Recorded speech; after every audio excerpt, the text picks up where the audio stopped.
The Michael Waddell Podcast is presented by Spandau Arms in partnership with Poncho Outdoors, Folds of Honor, and Cigars International. What it takes to be in the outdoors, we try to emphasize patience.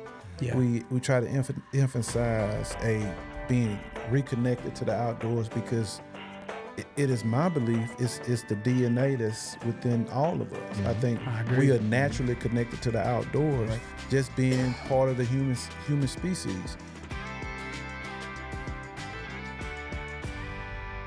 Well, welcome everybody to another Michael Waddell Podcast. Man, I'm super stoked about this one because I got two people that I was looking forward to meeting that was brought together by another great friend, Michael Carter, who we go a long way back, and Kenny Owensby. Man, we played softball together and hunted, and so obviously this whole topic and all the things we're talking about is going to prove how much we all have in common.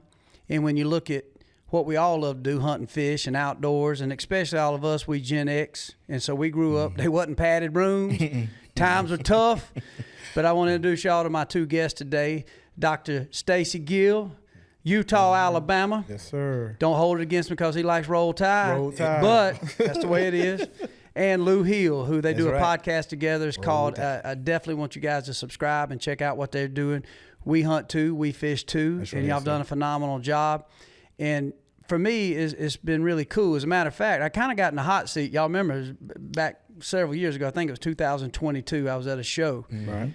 Mm-hmm. And I remember I'd observed that there wasn't a lot of color at the show. Right. And at the time I did a seminar, and there was a couple families out there, and I got to talking to them, and it hit me when I got back to the hotel room. So kind of right off the cuff, I made a post on TikTok, which I will say overall it got more love than it got hate. All right. But at the end of it, and I definitely want to hope we can show that and show the viewers the TikTok, and I'll play it right here.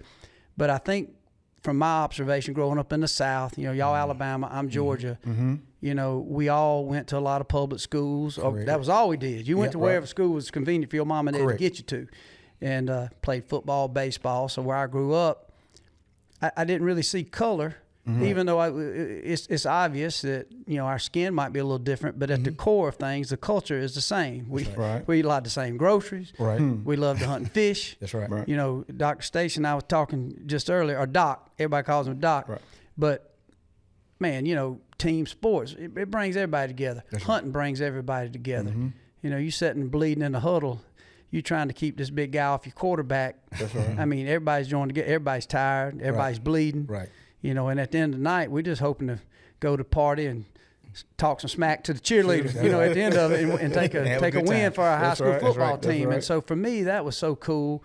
I just did a podcast with my dad and awesome. Like a second grandfather to me, Bill Joe Ellison with Black Brick Mason. Right. And man, he taught me just as much as anybody in my life about hard work, ethics. Also, man, he was so fun. He was always had one-liners and just always made me laugh. And so when you grow up like that, and especially what I'd seen at this Kansas City hunting show, when I said what I said, I could see now looking back how it offended people. But before we got started, I was going to even play it and just kind of get y'all's ideas on what this sounded like first time. All right, I'm about to get a little controversial because I'm about to call out the black community. And before you get all mad and start throwing these mean comments and mean faces, let me tell you what I'm about to do. Last night, I was in Kansas City, Missouri, and I'm about to go over there now to the Open Season Expo. And during a seminar, and after this seminar, I had a chance to meet a man named Kenny Stokes, a black gentleman who grew up in Mississippi. Had a chance to meet his family, his youngin'.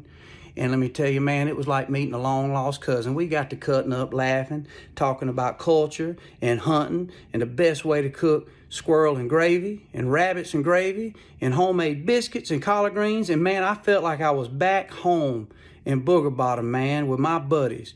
I then had a chance to meet a guy named Don Outdoorsman who's doing a YouTube channel, a black gentleman who's doing everything in his power to promote hunting and fishing, to prove that hunting is good and it's for everybody. Then I got to thinking about growing up where I did in Georgia in a rural area, and I got to thinking about people like Devins Jackson, who was a quarterback of our football team, Manchester Blue Devils, and this man could catch a bass in a mud hole. This joker could catch a crappie where they wasn't a crappie. He was catching bluegill with daggum his bare hands, and I seen him kill a rabbit with a rock. And man, we did everything together. We chased deer and turkey and fish together all over Meriwether County. Then I got to thinking about mainstream. My buddy Big Wagyu over on ESPN, Marcus Spears. Let me tell you something about Marcus. This is the finest man you'll ever meet. Hunting and fishing machine. I don't want to get in trouble over at ESPN, but let me tell you, this dude's country is cornbread, and he is legitimately one hell of a hunter. And I'm going to tell you something else about the Spears family. If you ever get invited to a feed, especially on a Sunday after church, and you don't go, you crazy. Because let me tell you, it is heaven on earth. You're going to be eating good. You're going to be treated good. And I'm going to tell you, if you leave hungry, it's because you on some kind of crazy diet. Justin Tuck, one of the best bow hunters I know. That joker can shoot an arrow as accurate as T-Bone or Levi Morgan. So more I got to thinking about it, it's time for the black community to show up and talk about y'all hunting and fishing stories. You know what? The media tries to divide us all based on the color of our skin, so I even hate to talk about color. But you know what? Everybody can hunt and fish, and there's a lot of folks that do. Everybody's given a canine tooth. We all might have a little different tone and pigment to our skin, but we all the same when it comes to what we want to try to figure out how to eat and provide for our family. So it's time to show up and show off. And I just want to be invited to the camps, and I want to be invited to these feeds. And you know what? The media don't want us all every time to show that we getting along. But when it comes to hunting and fishing, everybody's the same. So guess what? I just called y'all out, black community. Let me see what you got, baby. I love you. A direct message that's real from Waddy, the bone collector. Come on. When y'all see that, I mean, what's y'all's immediate just thought process?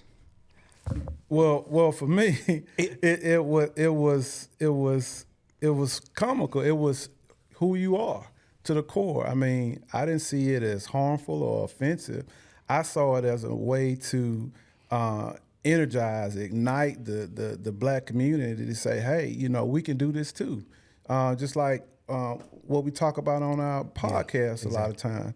You know, we share this space just like everyone else, and we have the opportunity to show and tell and our abilities as well. So I didn't take that offensively. Matter of fact, I even messaged you afterwards saying, hey, let me come and hunt too.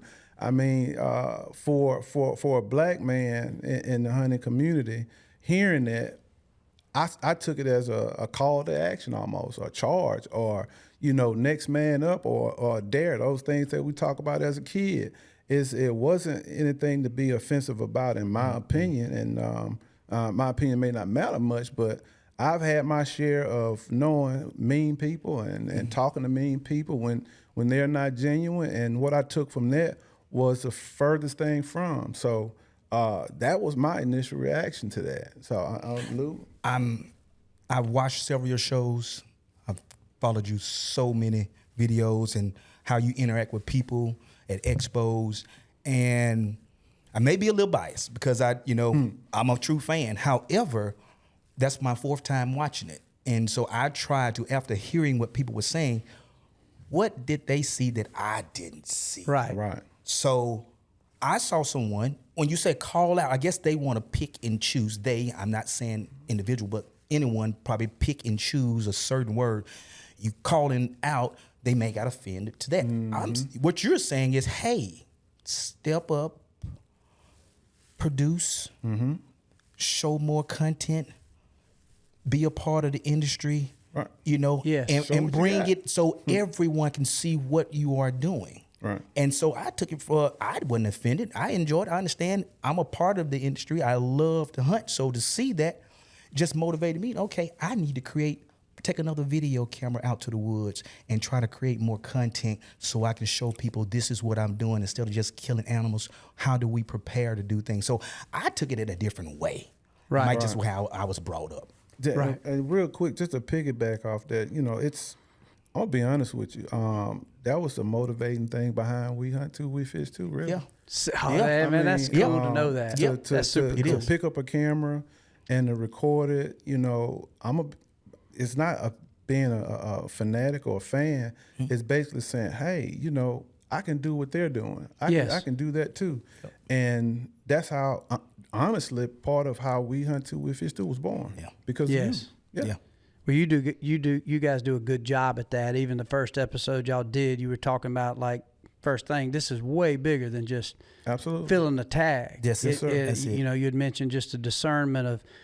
We live in an age now that it doesn't matter where you come from, whether you're broke, whether you're rich, no matter who you are. What's true anymore? And you made a good comment. You say it's the last thing in my life that I know, besides the good Lord and your love for your family. Exactly. This is true. Right. To me, hunting's almost like the Bible. Like That's right. I know my opinion in my faith. I believe this is true. Yes. I believe a gobbling turkey being one-on-one or the crappie are spawning and you go out there to catch some fish. Yes. And so for me, even when I put that message out there, and of course, I think deep down, I knew it was a little controversial because any time you start talking about race, I mean, people just tiptoe around it. However, growing up like we did, and we had a chance to break some bread and we laughed. Matter of fact, we were laughing. We did a podcast before we started shooting the podcast. We was over there at my house laughing, cutting up, and telling stories about how we grew up. Yes. And so we, from a generation, we're all close to the same age. I felt like we didn't tiptoe around things. We did. Like, we didn't. I don't remember inevitably. Did racism exist? Absolutely, it existed, but it was at a different level. The only racism I remember really was maybe some bad jokes and from both sides of the aisle, be in a locker room cutting, and you know, me and Devins be going rabbit hunting or hanging out or talking about where we're gonna go fish, and certainly we told some jokes that you couldn't tell around everybody. Right. But at the end of the day, I didn't think about it. We grew up whether you was black or white. If you was screwing up or doing something stupid, somebody called you out. That's right. Somebody was going to try to either get you back, and then you also had certain people try to get you to kind of go to their neck of the woods, whether it was the hood or over here to the areas that we both knew based on our raising that. We got to stay around from them people. So you found yourself hanging with people that you knew that you was better than yourself, whether it was playing football or baseball. Like, hey man, we don't need to stay out too late. We're gonna go hunting and fishing tomorrow, or we got a big ball game coming up Friday night. We need to be on our best, man. We're playing for the community, and so I don't remember, but I think what hit me at that Kansas City show, I was shocked that there was a couple black families. I mean, I'd left the South, and then it hit me. It's like, wait a minute, I never even realized that, like, where is Devins Jackson? Where is Owagu? I know there's got to be a lot of people because we grew up in the outdoors. We grew up country, rural, inevitably broke. I mean, but not broke. We had all we needed. We had hard-working families. That's right. And so for me, I think I come at it, I can see where I offended people. It's like, all right, I'm calling you out, black community. I can see that. And it offended some people. But in one way, the same offense is the same different as, hey, man, if you got a buddy that's drinking too much, you say, hey, man, you're drinking too much. Well, that offends them. What you going to do about it? What you going to do about it? What chubby guy, chubby man, you going to tell her, hey, man, you need to cut back. Well, that's offensive. Right. So in one way, it was kind of, I wanted to motivate, so I was glad to see that you guys saw it like, all right, man, that did kind of fire me up. Like, man, what you talking about? We still do this, but maybe we need to up our game and do more because from a standpoint of culture, I've always thought that cultures, there's so much that make us closer together than take us apart. And I feel like a lot of the mainstream, is it a big machine behind it, and that's trying to keep us separated for certain people in power to I don't know, but I just know I grew up, and it seems y'all grew up likewise, where everybody, you was either had something in common with somebody, hunted, and skin color was the last thing you really saw. Yes. And we grew up in a time where you look back, even on past that, we talked about that. There was some horrendous times in the 60s and probably 50s and even up through the 70s. And there's still atrocious things that happen. Right. But at the end of the day, when you like to hunt and fish, you like sports, if you like a good home-cooked meal, man, there was no color. It was just good people, good times, good families. With everybody. Yeah. Two things. Going back to what you said about talking to your buddy or challenging your buddy. It's that thing what one friend would do to another. Yes. And if we could allow ourselves to think in terms of that, we would see that whole conversation or that whole message totally different. It's just one friend that's really caring about the outcomes or the state that they're in, and you say, hey, you need to do something about that. It's not being mean or demean or anything like that. You're just being truthful. Right. Saying, hey, we need to get your stuff together. And the second point, going back to what we do collectively, if we can't come together and in the hunting community, and that's a problem because deer, last I checked, was brown. They brown. Last I checked, they was brown.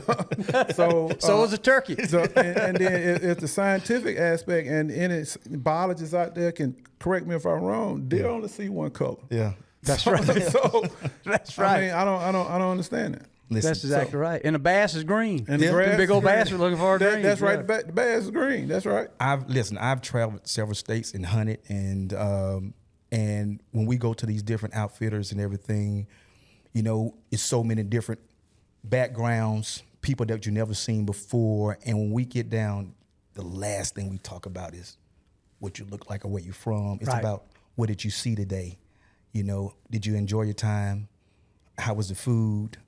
Man, we took a tenderloin off and everybody ate from that tenderloin. We cut it up and we sat down and we talked and maybe had a good cigar. And so we enjoyed ourselves. No one saw color. Right. It was hunting. It was coming out, what we're looking here, what we're trying to do. We escaping from where we coming from, the work, all we doing. We coming, we getting away, and we enjoying ourselves and just trying to release a little dopamine out there. There you go. That's right. There you That's go. what we're trying to do. Get to know each other, talk about the families. That's it. Your kids, your wife, and That's stuff. all we did. And y'all actually, you was telling me y'all went to Africa. Didn't y'all go to Africa? Went And I to know y'all Africa. talked. 2017, we went to Africa, south in Limpopo. What was that experience like? It was wonderful. It was an eye opening. It let us know that we are truly blessed where we're from, to go over there and to experience their 16 days, 14 in the bush, and to see some things outside of my element, comfort zone, to see animals that really could take me down, to experience the weather, to see the trackers tracking animals amongst all of the hoof prints and how they were able to navigate through so many hoof prints just to find an animal that I harvested. It was an experience that I could say I'm truly blessed to have to be over there. And we are going back in a couple of years, but to go there to say, okay, we're over here in Africa and these people treat us, like royalty. And then you see the workers and where they stay at and how they live over there. Yeah. Poverty is serious. It's real deal. It's real. It lets me know, and I told my kids, don't ask me for nothing. Don't y'all ask me. Don't ask me for nothing. Just, use that one pair of underwear. That's all you get to use. Because what I saw, how they washed their clothes and how they had to go through things, and then we are over there enjoying ourselves, and on, the American dollar goes a long way over there in Limpopo. I think it was like 13-1. Right. Over there. So to come back to experience, I truly value what I have. I appreciate. I don't have to have as much anymore because of what I saw over there in Africa. I took the same thing away. Yeah. I mean, I took the same thing away. It's like, the only probably criticism I would have given Africa from that part of it, but it didn't seem like anybody was unhappy on either side. It didn't ever, to me, seem like inevitably a black-white thing. It seemed like a have or have not. Yep. Like I did notice a difference. The trackers were treated good, but they were there to work, and the way they talked to them was kind of tough. Yeah. It wasn't the way I would have ever thought. But it didn't seem like. But I could also see it in some of the other workers that might not have been black. It was just like, we're the boss, we're the generals. You guys are the workers. Right. We love y'all. We respect y'all for y'all's abilities and talents. But it was kind of like, I felt like I went back to 1930 or something. I was looking for old Capstick, and you sat down around those fires, hear those lions roar, and and like I said, but if you was a client, yes, you treated. Well, you're half, so you're here. So we're like going to royalty. treat you're. I think I told y'all at the barn. I caught myself drifting up to the trackers' tents. Yes. And talking to their families. And I gave them clothes. It's just those who, they really did the work.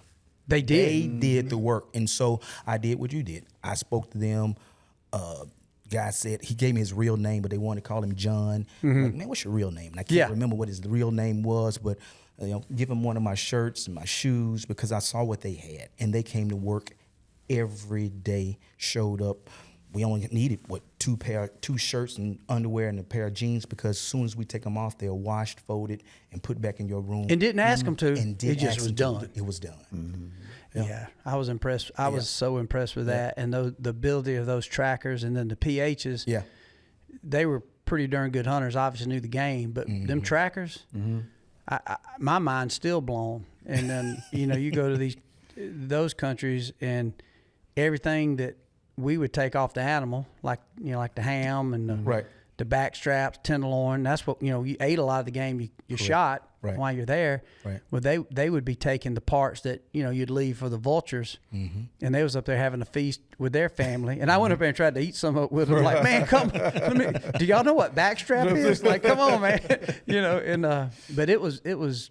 But I come back with the same thing. Not only did I enjoy the culture and the animals and a little bit tense when you walk through there, scared a black mama's gonna come by. I did see that. Like, will these lions attack? What's this elephant like? Or they come and you hear these stories of the people in the villages. Literally, how many of us have had a kid eaten by a lion, or a mom that got killed by a hippo, or eaten by a crocodile down washing your clothes down by the creek? Yeah.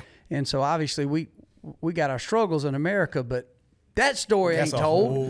They might not. And it just blew my mind. From the standpoint. But another thing blew my mind. You might notice this. Everybody was so happy and smiling and servient and so nice. And it might be one little piece of shank meat that they got left, and they got 3 kids, and they trying to give it to you. Yes. Like, no, you enjoy it. You enjoy that. I got something down. No, try this. I'm like, no, this is for your family. And so anyway, I come back and I was just so appreciative to be an American and realize we got our problems, but it's funny. It's like, who's better off? To that level. It was hard to say. Yeah. Obviously, the politics in some areas, especially when we got to Zimbabwe and stuff, it was definitely, you could tell politically, everybody to a degree was kept down to a certain point because Mugabe, who's the richest person in the world. He's one of the richest people in the world in the most impoverished nation ever.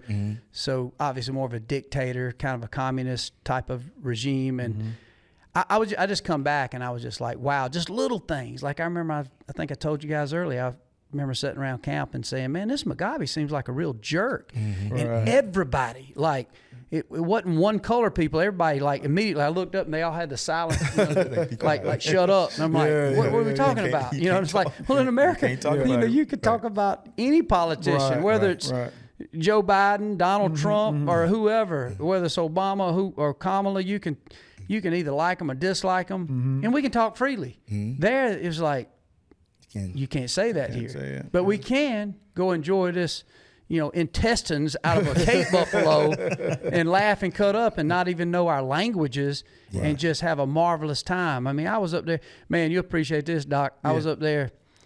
We was up at the tent one time and this guy had a drum and a little guitar and they was making some music and it was kind of Afrikaan music. And they was up there dancing, kind of like you see off Nat Geo. And I busted out and I had to put that 1984, some of that break dancing. And I was trying to slap me and Nick. Locking on them. I was popping and locking on them, and they was laughing. And I was like, man, I can't do this, but y'all know about the popping and locking. I was trying to put that moonwalk on them, out there in that sandy dust with my hiking boots on. And man, we laughed and cut up and didn't even know what each other was saying outside of our gestures. It was the vibe. And I just thought that was amazing. It kind of superseded the excitement of maybe going to get a wildebeest. I wanted to shoot something so I could see these guys work, their ability and talent. And I thought I was a pretty good hunter. I got back like, nah, them dudes. I was humble. If I'm on an island, I pray that whoever they call John, I don't know his real name, but Tracker John, I hope he's with us. Because I know if me and Doc we got 2 hours or something. Now it's time for you to come in here and find them because we don't know. Right. We're going to stop for a quick break, but please don't go anywhere. We got so much to come. Spandau Arms was founded with a simple idea. The best part of hunting isn't the gear, it's the memories. From the first rooster rise of the season in the tall grass to the last second opportunity on the target buck as sunset closes in, Spandau believes firearms should be built to perform, priced to be accessible, and designed to become an essential piece of your hunting story. Their lineup includes field-ready shotguns and precision-driven rifles built for hunters, competitors, and recreational shooters who know that quality and dependability matter more than the hype. Born from the experience of American hunters and crafted by generations of gunmakers, each Spandau firearm is built for real-world performance in the moments that matter. If you love a good stogie like I do, look no further than cigarsinternational.com. They got you covered from soup to nuts. No matter what brand of cigar you're looking for, no matter what accessories you're looking for, if you log into cigarsinternational.com/Waddell, you're also going to receive immediately a 20% discount on your order. And the cool thing about it, there's no limits, there's no minimums. You just simply order, shop, put in your discount code, which is Waddell, and you're going to get 20% off and free shipping. No matter if you're looking for humidors or any of your accessories, no matter where you want to have a good stogie, around a campfire or around the ranch, you got it all right there at cigarsinternational.com. And don't forget to add /Waddell for your 20% discount and free shipping. It was amazing just to see that when I shot the wildebeest and he took off, and you really couldn't see where he went to. You just saw dust. Wow. So I'm like, there's no way. Getting out of there. Yeah, it's no way that they're gonna find out where this animal went to. And they weren't around us. So they called John, crew in. John went down there with his hands behind his back, and he said a couple of words in their language, and he started walking that way. I said, "Ma'am, I didn't go that way." But he started walking that way, and I was like, I saw him go here. I saw him go this way. And he went that way, and they end up picking up on the trail. And I guess with all the dirt, dust, and everything up, I looked at the wrong animal because he ended up tracking and navigating to that animal, and they called, and we started going over there, and we found the animal, and I couldn't believe it. I thought I could track. If it had been me and you and Doc, a whitetail, it'd have took us another 2 hours to figure out based on what you felt or saw. That's correct. Based on what this tracker John comes in, he's on it. He did. Like a hound dog. Literally like a beagle on a rabbit. True trackers. True trackers. Yeah. Yeah, I was pretty blown away at that. Yeah. I mean, but what, Doc, so when you got into hunting, did you have a father, or just your family hunt a lot, or was it more of a substance thing? Was it a hobby? Good question. Actually, my upbringing is a typical rural Alabama upbringing. We was poor, poor is poor. My family has a history of sharecropping, and with that, farmers.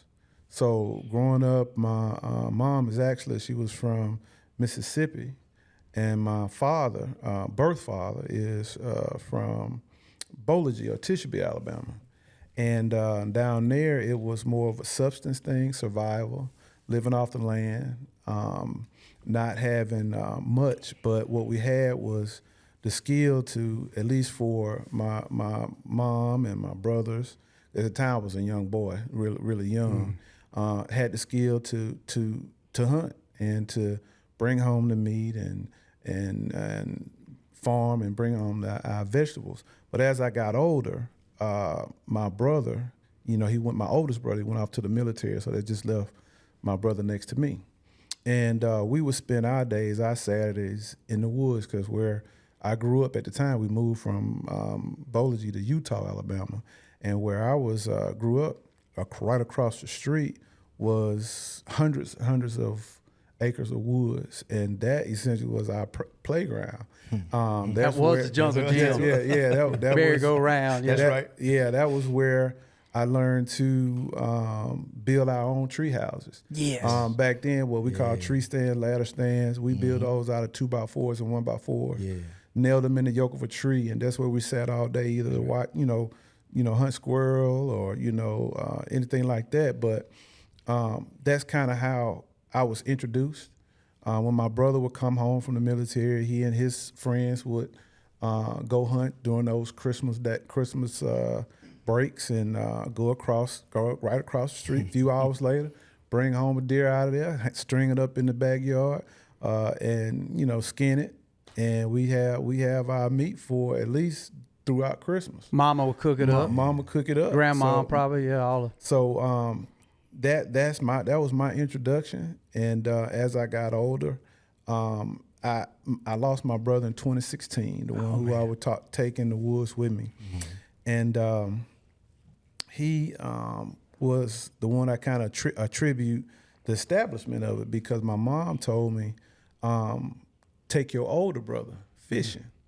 That way it'll give you some remembrance of your brother, and it'll give you all the chance to develop that relationship that he and my brother and I had. Donnell, that's his name. So Donnell was your younger brother. Donnell was next to me. He was older than me, but it was just a few years older than me. I got you. Okay, so I was a knee baby. I was a knee baby, and so that's how that whole reintroduction to the outdoors kind of reestablished itself in me, because I had to go to school. Of course, I went to college, played football and things of that nature. Then I had to establish a life for myself. So a lot of my time that I needed to spend in the woods, it wasn't as much time I have available today. Right. So now it's more a refocus, a dedication to my brother and how I came up and how I was introduced, and committing to him through hunting and fishing. Our commitment to each other. So that's how that started. That's how it established. So don't have as many years to say as you as a professional hunter, but I feel that the time that I was introduced up until now, I've had my share of experiences where I can share those stories and use that experience to inform and educate others. See, that's a beautiful story, and keeping the heritage alive, and I think that's nowadays in the hunting industry, and I'm not a fan of this. It's all about, well, what he score, how old, and I understand it. I mean, because obviously our resources. I mean, there's more unbelievably big deer, elk. So the herds and flocks and fisheries are probably in as good a shape as they've ever been. Okay. People can agree and disagree, but there's a lot of people chasing these trophies that, well, that's a part of it too. It's gotten so expensive, right? Which in one way, the resource when we were kids wasn't as important. It was farmers. As long as you was killing something, that's right. I mean, they was fine, because that was just something like the sharecropping days. Right. They didn't want no deer around the cornfields. I mean, that was their livelihood, and so. You're right, but the heritage of it and just knowing that you could go catch some bluegill and come back and throw them in some grease, make some hush puppies. Yeah. I mean, even me, that's some of the fondest memories I had. And my papa would go and catch a mess of fish, even bass. Like we laugh talking about that. Like, man, I never threw no bass. When I was a kid, I mean, who threw back a bass? It didn't matter if he, my buddy Bill Joseph, if he's big enough to bite, he was big enough to eat. But if he was 10 pounds, he ate just the same. Now you might have a little Polaroid, like you knew you done caught a big one. That's right. But he was still on that metal. He was still on that same metal stringer with the 2-pounder. That's right. So yeah, those were good days, man. Yeah, and still, like I would tell Lou all the time, the Black Warrior River was less than 2 miles from my house. Yes. So fishing was during the summers was like great fishing all the time. Yeah. So like some of those fondest memories was right there in that Black Warrior River. And I'm sure if my oldest sister is watching, she would agree. That's where we all learned to swim. I was gonna say, man, that's a whole nother. None of us learned to swim in a swimming pool. Yeah, I mean, it was a river, a creek. Getting thrown out there, and you had to get it back best way you can. You can play football. You ought to be able to swim. There you go. That's right. Paddle harder.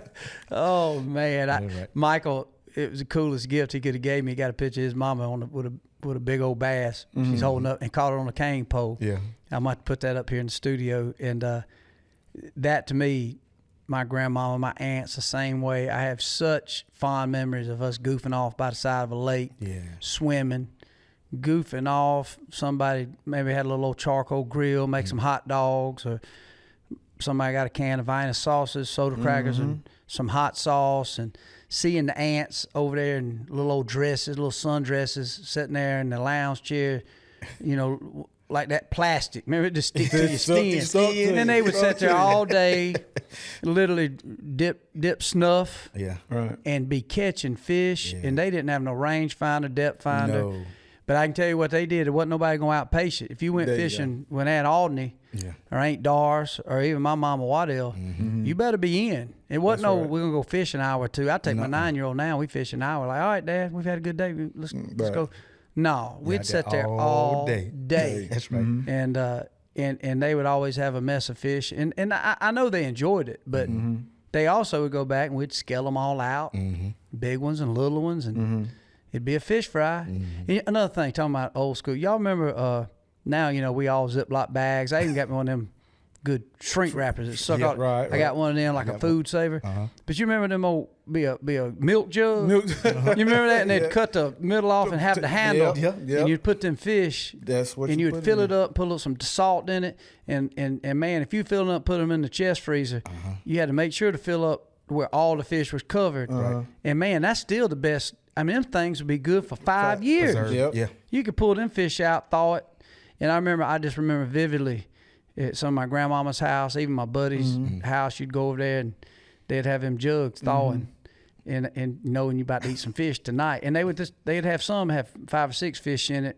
You could tell they had it all thawed out like, okay, this is just going to be the kids and my wife. But if it was a big fish fry, you get the big jugs out. Okay. God, I remember that, man. That was just good over there. Your whole freezer would be full of milk jugs with fish in them. I know for us, it was a bunch of Ziploc bags and just bags that you put anything in. Anything. Trash bags. If you can get it in there, you go to your trash bag, try to put it in there. Be a squirrel, anything. So rabbits. There you go. I know it. I do think, you know, we're talking about the hunting industry. A lot of that is lost. I mean, we got a lot of pretty darn good trophy hunters, and some grew up a lot like us, but I don't think a lot did. They grew up where their time in hunting was, let me try to kill a big one to take to the taxidermist. The important part was the head on the wall, not necessarily the meat that came with it. Right. I did a show not long ago, and I was talking about how, you know, we're all in a place now. I mean, you guys have got great jobs, provide good financial income for your family.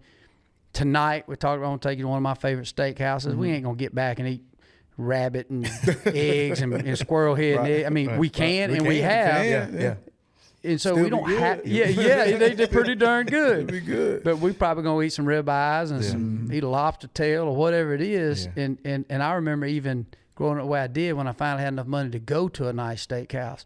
That was a huge deal. Yeah. I mean, all of our family portraits, I told Joe Rogan this, all of our family portraits standing in front of the big boy at Shoney's. That was a big deal to go to Western Sizzler, Bonanza Buffet. Yeah, Golden Corral. But a lot of people now in the hunting industry, it seems to be all about, you know, how big an animal, which we all want to kill. I love it. Ain't nothing like a big old, whatever it is, your bucket list buck, 150. Right. You know, everybody chasing 200-inch whitetail, and a lot of people are getting them. But, man, I didn't look at it that way. It was a time we'd meet up at my Uncle Morgan's, and all these characters would show up and talk about, where you going? Like, man, I'm going to Hollow Stand. I think I'm going to walk down here to the platform stand. I'm going over here to the road stand. Well, if you're going to go there, I think I'll go down there to Julian stand. And you didn't have cameras back then. No cameers. You know? Like I said, you sitting up there with a 30-06, and you literally deer hunting. You're not looking for 150-inch deer. That's right. Like you said, looking for a brown animal on 4 legs. That's it. And the only thing that held you back is you found out it wasn't doe day. That's right. But if that sucker, you look and you could see that this deer should have genitalia that resembled a male, and he had spikes or anything, son, it's down. Man, it was like a war about to start. I always laugh. We always had them auto loaders. I said, man, that first shot, reason we had them auto loaders, that first shot was usually a warning shot. Yeah, that was a warning shot. Let's get them running. That's the warm-up shot. I get him next. I get him on the next shot. There ain't no doubt. I think we grew up very similar. But Lou, same thing with you, similar to Doc, just kind of. I grew up Tuscaloosa, in a little country area in Tuscaloosa. Fortunate to have my father show me how to hunting, and I had the passion at 6 years old, and but he wouldn't let me go. made me start shooting with a BB gun. Yeah. Got real well. And he used to drink Miller High Life. And, Yes. And so I would take that Miller High Life out there and get blisters on my hand because I was persistent of shooting that Miller High Life out of the can. And I finally did, and like, Dad, I did it. So he said, you know what? I'm gonna graduate you. I'm gonna take you to a 20 gauge. And he showed me how to shoot a 20 gauge, and that 20 gauge slapped me so hard against my shoulder, shooting at a squirrel. I finally got that. And didn't have fear. I didn't know what fear was because when he gave me my gun, I just went hunting. I didn't know what, just because it was dark, you're not supposed to go out in the woods at dark or come back because I wasn't scared of anything. Right. So he taught me how to hunt with a 20 gauge, graduated from a 20 gauge to a 12 gauge, but my 20 gauge was a single barrel. Yeah. And so I had to put my 20 gauge bullets in my hand, all three, and I learned how to shoot accurately by cock and reload at a rabbit, you know? And so I developed the skills of pretty good, accurate with a gun. And so my daddy showed me that deer hunting was something that he did not want to do. And he took me rabbit hunting with him one day, and he said, son, when we go now, do not shoot a deer. And this is the first time I fell in love with deer hunting. He said, do not shoot at a deer because these dogs are number rabbit dogs. I said, okay, Dad. He didn't want to mess up your rabbit dog. He didn't want to mess up the dog. And so I said, okay, Dad. So we going hunting, and the dogs were circling. They were bringing the rabbit back. He said, buddy, to your right, there's a deer laying down. Do not shoot him. I said, okay, Dad, where he at? I won't shoot it. I said, where is he? I ain't gonna shoot it. So he said, the deer's over there to the right. Just slowly look. He's looking this way. So I looked, and some came over me, Mike. Some came over me. The deer stood up. I don't know. I shot. He's like, oh, didn't I tell you not to shoot? I said, well, Dad, you ain't nothing to worry about because you got rabbit dogs. They not gonna chase it. He said, they heard you shoot. They gonna come to the shot. I said, well, you ain't nothing to worry about because they rabbit dogs, Dad. I want to shoot this deer. Yeah. And I said, did I get him? Did I get him? Did I get him? He said, boy, you missed that deer. I said, you sure? Let's go track him. And that, I developed the passion for deer hunting, trying to harvest something that I saw that big. Why was it there? And so he took me, because he's not a deer hunting, he took me on my first deer drive. And so that developed the passion of this animal that I don't see often. I see rabbit all the time, and why does it pop up and disappear, and why I can't find it as often as I see a rabbit. So that was my upbringing of hunting, and then I got into, the bow hunting. Right. And I enjoyed that. Step by step, just kept stepping up and stepping up, and that wasn't my dad. My dad was a shotgun man, and so I trained myself. And so he was your dad, mostly rabbit, squirrel. That's it. Small game, beagles. Game. Yeah. And he had a bird dog. He loved to do quail. Quail, so because we had a bunch of quail in the South. Short-haired pointer is what he brought up. So that was me in a nutshell of how I was brought up, and enjoyed every minute of it. And he passed in 2003, and really, that was my foundation of hunting and trying to get him to go with me. Golly, that's so cool. So man. Those who still got their dads and they can get them out there, take them out there with them. Yep. Well, it's to me, those stories are so, I can smell it, I can see it, I can feel it, the emotions. Yeah.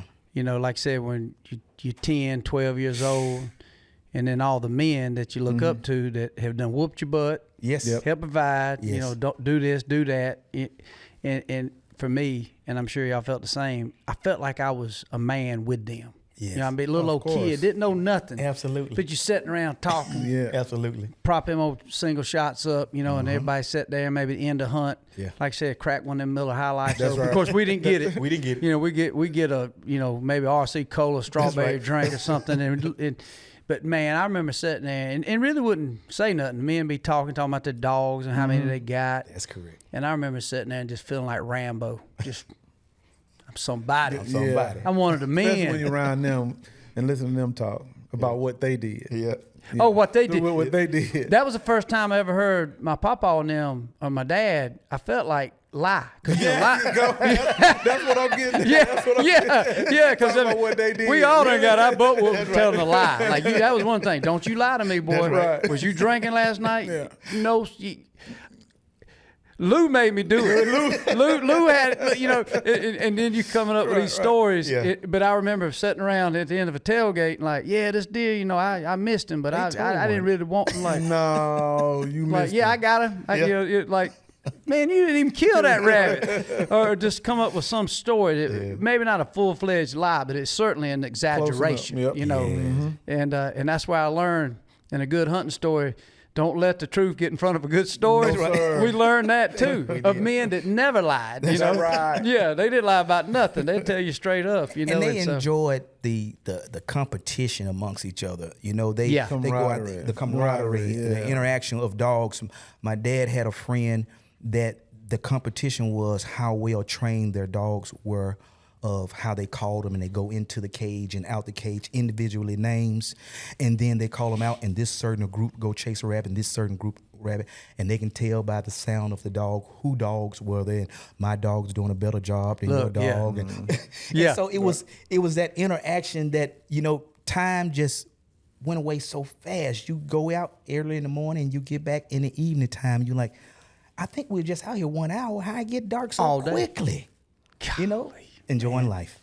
Or you get your buddies around when you're 12 or 13, and you have that squirrel competition. How many you can bring back? That's right. Yeah. Those were the times. Yeah. terrorize the neighborhoods with a Terrorize Crossman neighborhood. pellet rifle, a That's BB right. gun, Right. Red Riders. I had it good because they all come to the front of my house. We go right across the street. So that was the meetup spot. So Golly, man.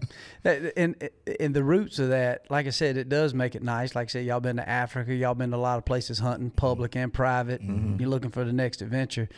But it is funny. I look back, some of the fondest memories are those memories. Man, I've been to places I thought I would never get to go. I mean, just an unbelievable blessing. But, man, those times around those same type environments that y'all grew up around, the sarcasm, I mean, the ribbing, the laughing, the cutting up, my dog better than your dog, or you can't shoot, you know, and this and that. And, you know, man, you starved to death. We had to count, you know, eat your rabbit because you ain't got Cut your shirt tail. Yeah, exactly. Cutting shirt tails off. Yep. Man, that was the time. And typically, like I said, you'd end up going back to one of those uncles or one of your dad's friends and having a big feed, you know, and Yes, we eat did. and just sitting around. And we'd be kids out there next thing you know, playing tackle man with a football, something. That's right. Those are the fondest memories. And looking back, you remember too, like now everybody try to get a big deer, and then everybody shoot a deer, and then sometimes I talked about this in one of our shows. It's like where you're a little bit like almost mad, like, man, I hope he didn't kill that drop time buck, you know, because we want him. But I remember back then we'd all go hunting, Right. and it didn't matter if it was a buddy or a kin person. When you heard a rifle shot, it was.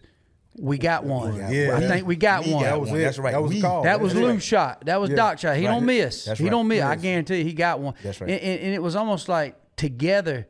It was completely individual. That's right. You know, you went to this stand, I went to one, but we got one. Yeah. That's and you right. put them in the That's back of the right. truck We and was happy for each together. other. Yep. Yeah, we got one. Everybody taking a photo of it. Like, well, who got him? You know, Doc he shot this one, but Right. yeah, we got him. We you know, that feels like it's kind of left the building a little bit. I think it's coming back I because hope it's so. coming back because, like Doc and I would rather for, like, he's on my spot, and I take him and put him in spot. I'm more happy than Doc There killing you than go. I'm harvesting an Yeah. animal because I want him to harvest. You know, but if we just go out there interacting, having a good time, and he tells me what he saw, I tell him what I saw, and then we come back and we regroup. There you go. And then we go back out there and he harvests. Like, we got him. We got him. We got We him. got him. Not I got him. I'm not.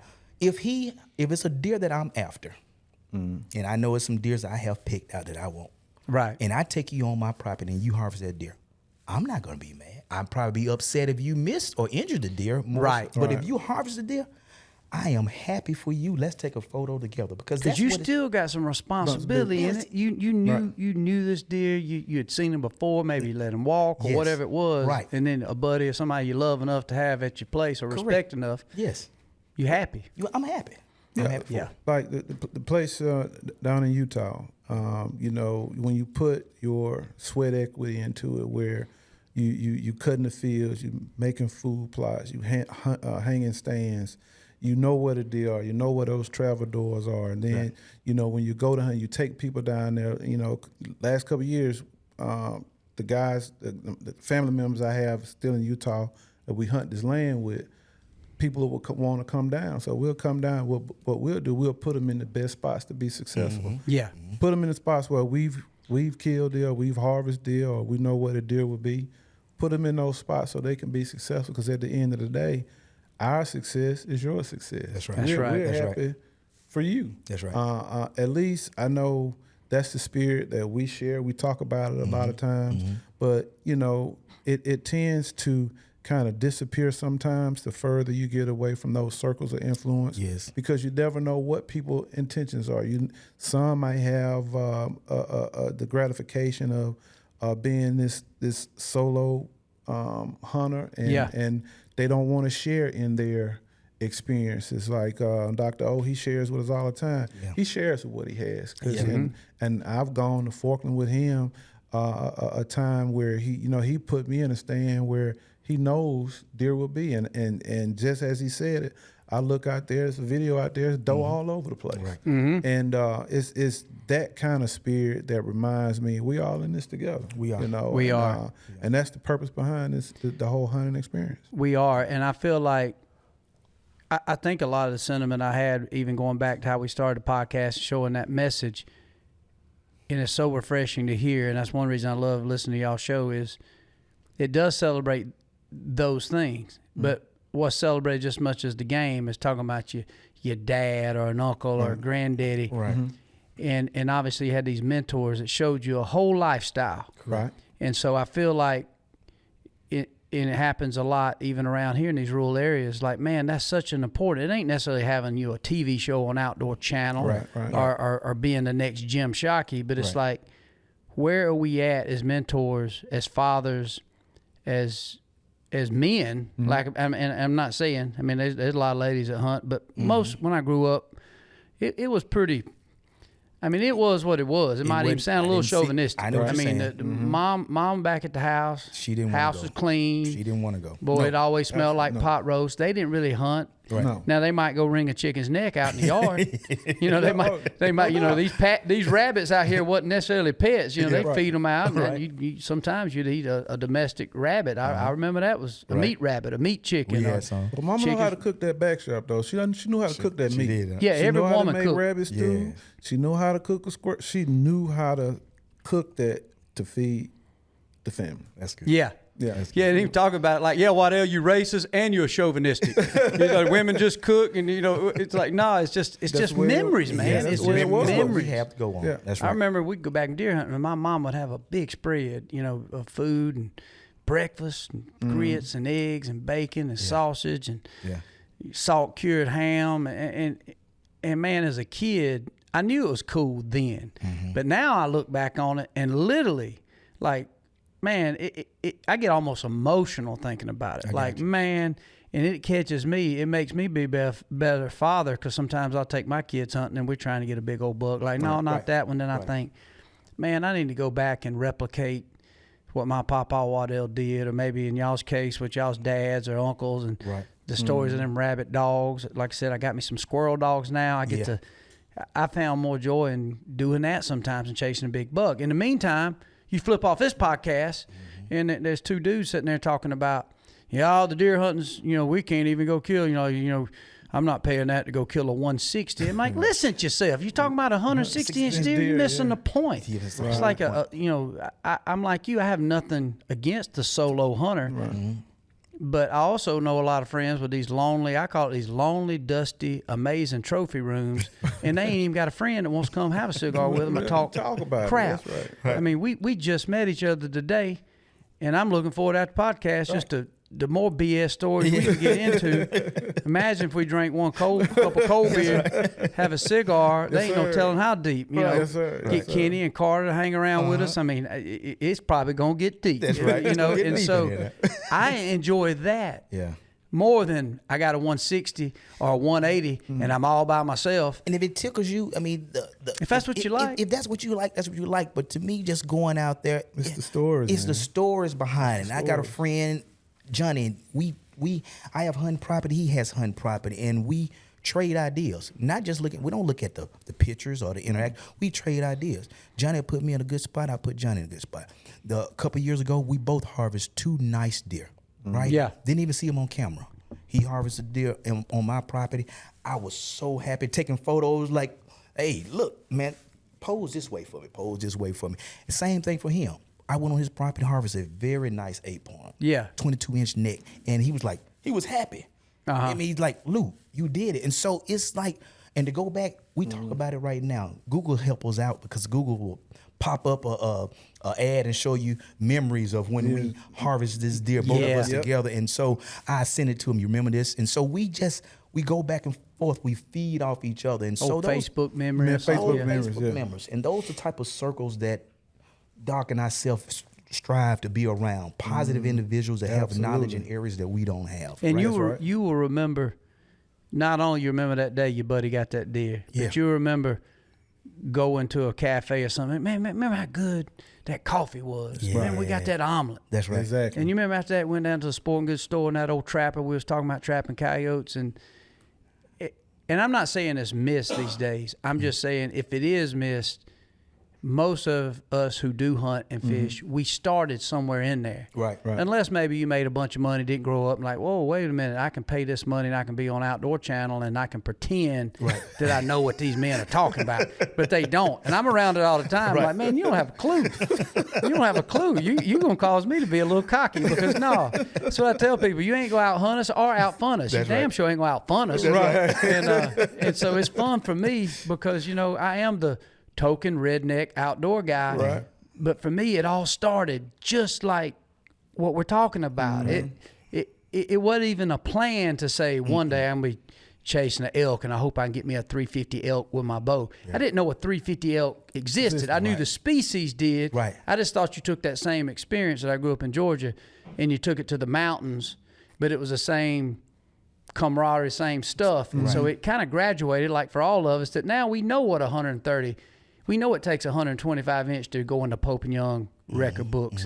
So yeah, we want to do it. Like, man, we've been killing a lot of 6-pointers. Man, what if we did this? Right. I wonder if we all put in $100 a piece and planted a better food plot. Right. That's right. Fertilized it right. That's right. But none of that was top of mind when I was a kid. Right. It was, to be honest with you, I don't even know that conservation was a thing. I don't remember limits. I don't remember thinking property lines. I don't remember when I was a kid. There wasn't no property lines. I mean, those posted signs. No posted signs. Because I told them on the podcast across. I didn't know who land that was. It didn't matter. Didn't matter. We just went across the street. That was it. And back then, if it was squirrel or rabbit or something, or especially squirrels, and it was that way early when deer come around. Right. They didn't care what you looked like. If you was killing them, as long as you shut the gate. That's right. Didn't leave your pop bottles, Coca-Cola bottles. Right. Clean up after that's right. Yeah, Don't you leave were good. Right. And obviously it's changed. And now I love it. We work with that Spartan 4. It's the apps on your phone that it tells you the LiDAR. It tells you everything. Who owns this? How many land? It gives you everything. And I'm like, man, I don't like this because I know I ain't supposed to be across that creek. I know I ain't supposed to be there. I know where I'm at, and I know who owns that. Back then, you didn't know. It was just woods. Right. Just golly. woods. Man, remember fishing? I mean, if it's water, put a line in it. You didn't think about I didn't know whether it's a Black Warrior River or just a pond. Like, hey man, looks good. Let's take these Zepco 33s over there and get caught all the night. What y'all doing over here? That's right. Fishing, and we wasn't even throwing. Now you get in jail by just throwing them back. Throwing them back, and we weren't throwing back nothing back then. We'd have a mess of fish and come back and shoot. Man, everybody'd be happy and proud of us. Yeah, yes sir. No, that was the good old days. Do y'all think a lot of that's being lost though? Obviously, it seems that that's what y'all trying to restoke with all of us. As far as get out there and enjoy it. I think with change or over time, things do change. And the things that we did as kids, the kids today are just not doing those same things. Yeah. being outdoors is not a priority. It wasn't. It's not even the first thing to do to have fun. What our younger, well, I would say our kids, our children, what they are into is more tech. Yeah, it's more what's self-gratifying at the time. That instant response from just punching a button. Instant gratification. Correct. What it takes to be in the outdoors, we try to emphasize patience. Yeah. We try to emphasize being reconnected to the outdoors, because it is my belief it's the DNA that's within all of us. I think I agree. we are naturally connected to the outdoors, just being part of the human species. So and in that we have to tap into that natural, innate type of the thing that allows us to be hunters, to be gatherers, to be outdoorsmen, to be fishermen.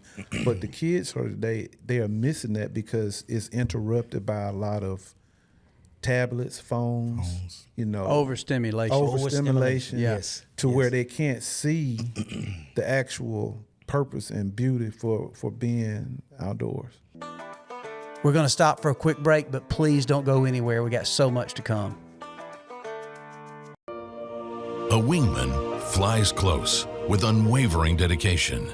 At Folds of Honor, a wingman stands with families of America's fallen or disabled heroes. The burial flag given to their grieving family is folded 13 times. As a wingman, your $13 monthly donation provides scholarships to their spouses and children. 13 folds, $13. Become a wingman. Join today at foldsofhonor.org. Spandau Arms was founded with a simple idea. The best part of hunting isn't the gear, it's the memories. From the first rooster rise of the season in the tall grass to the last second opportunity on the target buck as sunset closes in, Spandau believes firearms should be built to perform, priced to be accessible, and designed to become an essential piece of your hunting story. Their lineup includes field-ready shotguns and precision-driven rifles built for hunters, competitors, and recreational shooters who know that quality and dependability matter more than the hype. Born from the experience of American hunters and crafted by generations of gunmakers, each Spandau firearm is built for real-world performance in the moments that matter. It's simple. Poncho Outdoors makes amazing shirts and things that we can wear that feel good, they look good, and they fit great. I love wearing poncho shirts. I wear them for everything, whether it's a night out on the town, hunting, fishing. You got every different color you could ever think of. No matter what your body type is, the shirt's gonna fit great. They don't put on just like a big tent. You can get them, they fit you good around the arms. You can get regular fit. You can get slim fit. You can get sizes all the way up to 3X. And I promise you, when you travel with them and the way they don't wrinkle, where they're breathable when you wear it, even if you're looking for a good flannel, even for some good cotton material, they have you covered there. So be sure to go to ponchooutdoors.com/Waddell. You're going to get an amazing discount, $10 off your first order, and free shipping. Once you buy one of these shirts, you're going to turn around and want to buy 5 more.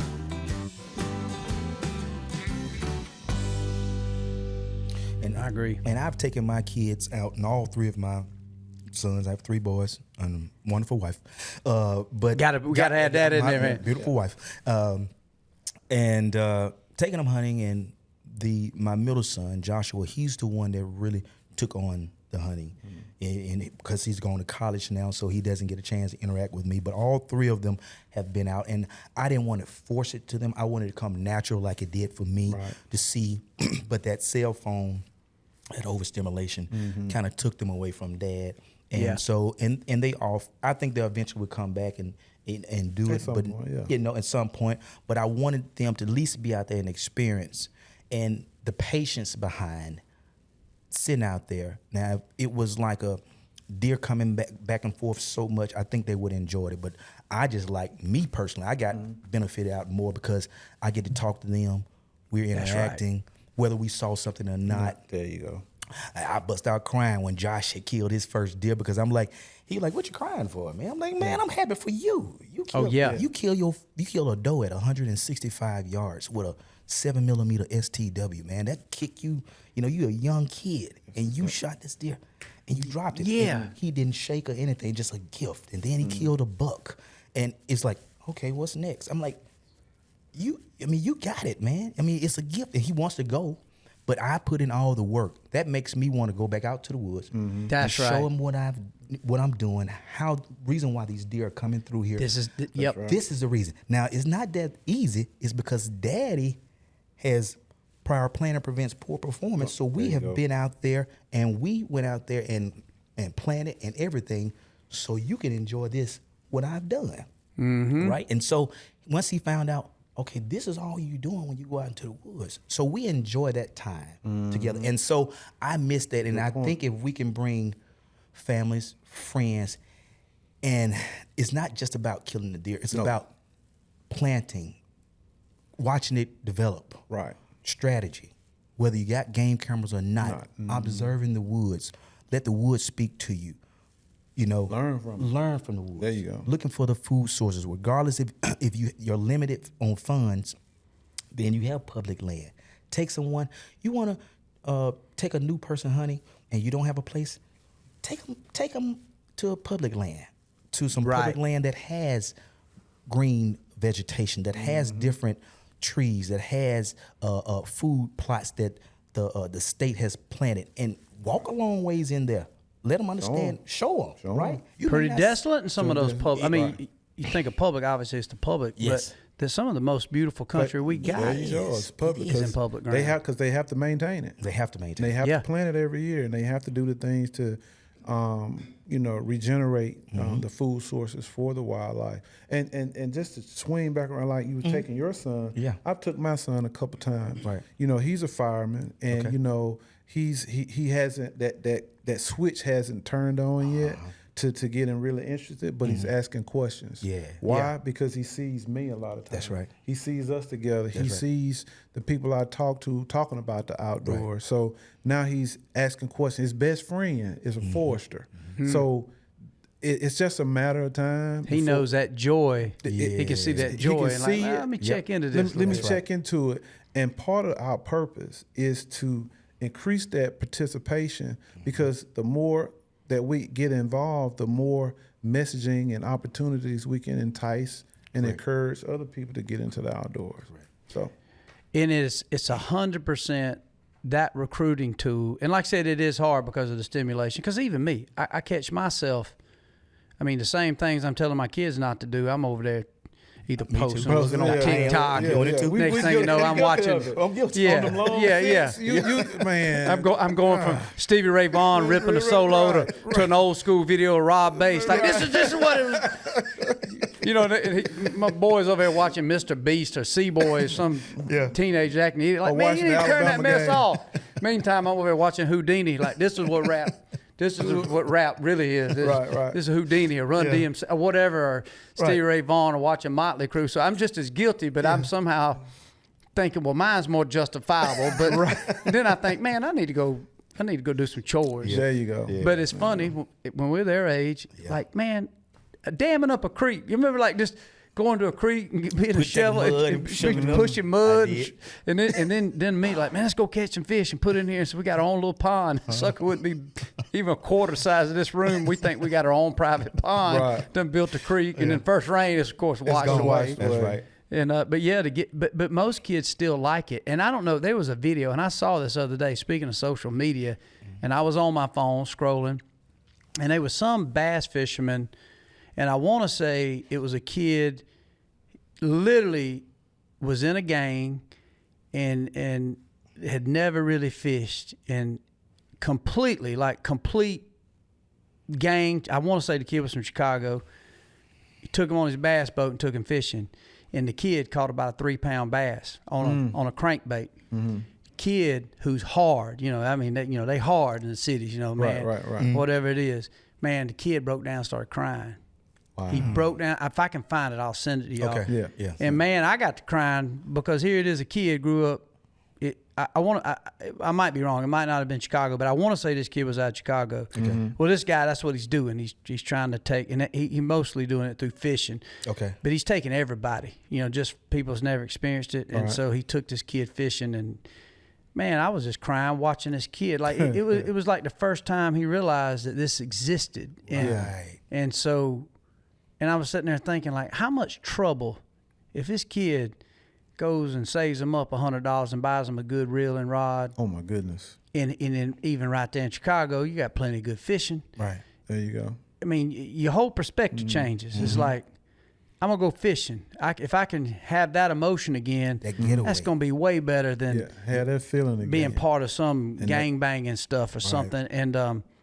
And man, I don't know the gentleman who is doing it, but I've wanted to reach out to him. I think, man, and once again, kind of like the call to action hit me like, well, man, I hunt with my buddies. I'm always with Nick Bunt, T-Bone. Right. And we hunt. We got our group of brothers that we always hunting.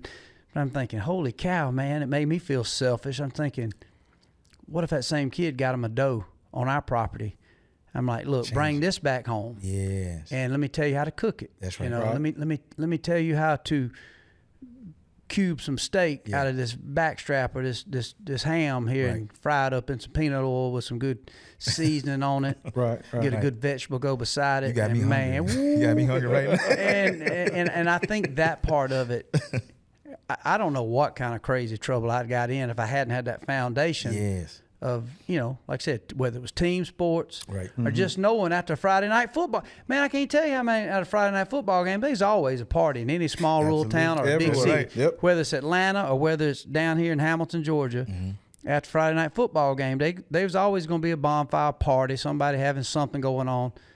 But I remember going to them, but I remember, it's already about 10 o'clock when the football game's over, but my dad always like, you got to be home at midnight. But I remember thinking, okay, one is because I knew my dad would get that belt out. That's right. But, man, we all going deer hunting that Saturday morning. So I'm thinking, man, I'm going to be tired. If I get out here and just get into too much crazy, I'm already tired and play a football game. I got to get back because you better not be tardy up on Uncle Morgan's barn to pick your stand because they going to leave you. It ain't like they going to come keep trying to get you up. No, they're going to leave you. So I remember thinking, be at a good party. All them little girls be hanging around. I'm thinking, I got to make something happen fast because I got to get back and get to bed. I'd like to get back before my dad goes to bed and figure out where all my stuff is and gear because my dad ain't gonna wait on me. And by this point, I'm hooked to it. So it kept me out of a lot of trouble. It did. It made me not think of what it'd be like to drink too much or look at where all my buddies, they ain't have nothing to hold them in the bed that Saturday morning. They were just looking for their self-gratification to stimulate themselves. So maybe they over there smoking a little more weed or over there doing some drug because they didn't have nothing to fill their life. I had that. And if I didn't have nothing else, at least I said, well, man, we're gonna go fishing. We might sleep in, but we all going fishing. It kept me out of a lot of trouble. And so I'm very grateful for that. And I don't know. I just think we as men, it's not about how big. It's just if they can understand what it is you guys remember and still trying to carry on. And like I said, just planting them little seeds like your boy that's a firefighter, like he knows the joy. Because one day, your grandboys, when it's going to be his job. That's right. We're going to be gone. I tell my kids all the time, I said, 2 things. I said, don't pay attention to all I did right. I said, pay attention to what I did wrong too. And I'll tell you, this was a major hurdle I created in my own life. I ain't got nobody to blame for it but me. And then second of all, if I'm dead and gone tomorrow, can you do these things? Do you know if there's water in the carburetor, why it's running rough? Do you know how to put string on a weed eater? Do you know how to sharpen a lawnmower? If I left you all I got, I got tractors. Like what you gonna do if it comes time to? Can you crank his tractor and bush hog? Do you know how to plant? Do you even know what I'm planting? Are we planting forage oats? Do you know how? What tomato we've been eating that you love so much every time Mama cooks this big meal and you over eating them fresh grown tomatoes like the candy, making tomato sandwich. You even know, is it a rucker? Is it a big boy? Is it a better boy? Did you know what it took to grow that tomato? You like that sweet corn every time. Boy, you just sitting there gnawing off 3 or 4 ears of corn along with some, Boston butt we didn't cook. Do you know these things? Right. And so now I'm starting to realize, it took me a little bit of time to get a little older to realize, like, I don't care if you love this, but you need to know this stuff. You need to know the difference in a loblolly pine and a white oak tree. Yes. You need to know, you like a fire in the fireplace. You remember you grow up around our house like y'all's? There was always a fire. There was always a fire. Yeah. Country communities, I mean, you'll see, it would be 100 degrees today in Georgia. Somebody have a fire in one of these little rural communities over there. Back it's called a potbelly stove. And it stayed burning. And it because it cooked breakfast, lunch, and dinner. Yep. That's why it stayed hot. Yep. So, and a lot of people, like grown men, don't know that. Well, they didn't put sweet gum or poplar in there. They put, water oak or stuff like that. Yep. And we were so blessed to know that. And so I said, even if you don't like it, you probably need to know it. That's right. And I see a lot of men right now.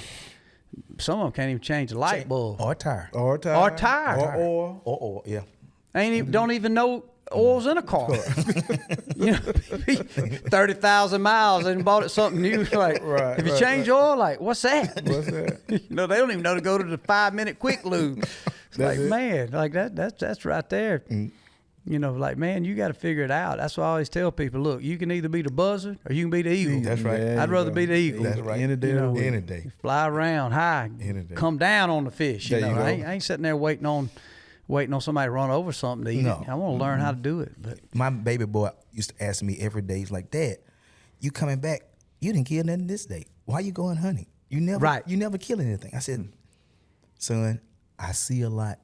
I may kill little. I said, it's because I've grown up now. I've matured. Sure, I don't have to kill. I said, I probably could harvest something every time I go out. It's because I try to put myself in position to have success. yes, Success for me, and I'm just teaching them, I say, success for me is not the harvest. It's the interaction that I have in the outdoors. I win if I go out there undetected. I win if I go out there and I spot something that I would harvest, but I don't want to harvest. I may harvest it next year. I said, so it's just like you going to a football game. You playing, you may got one tackle, but they still scored, but you still interacting. Yeah. You're enjoying what you're doing. There you go. may not have won that game this time. Right. But you're still out there. You still going at it. You giving it all you got. I said, but you eventually will win. That's a good analogy. Same thing for me when I said it come to hunting. I missed a deer. He said, Dad, you missed? I said, yeah, I missed, buddy. I might not tell you all the times I miss, but I do miss. I said, don't happen often, son. I shot under him. I shot over him. I missed. He said, well, you going back? I'm going again. Yeah. I said, you got to keep going. I said, it's not the harvest. It's just being outdoors and enjoying what we created, what God created, and having a good time. And then whether I'm with Stacey or Johnny or Dre or whatever friend, we're interacting. I said, that's what I want, and that's what we hunt to, we fish to.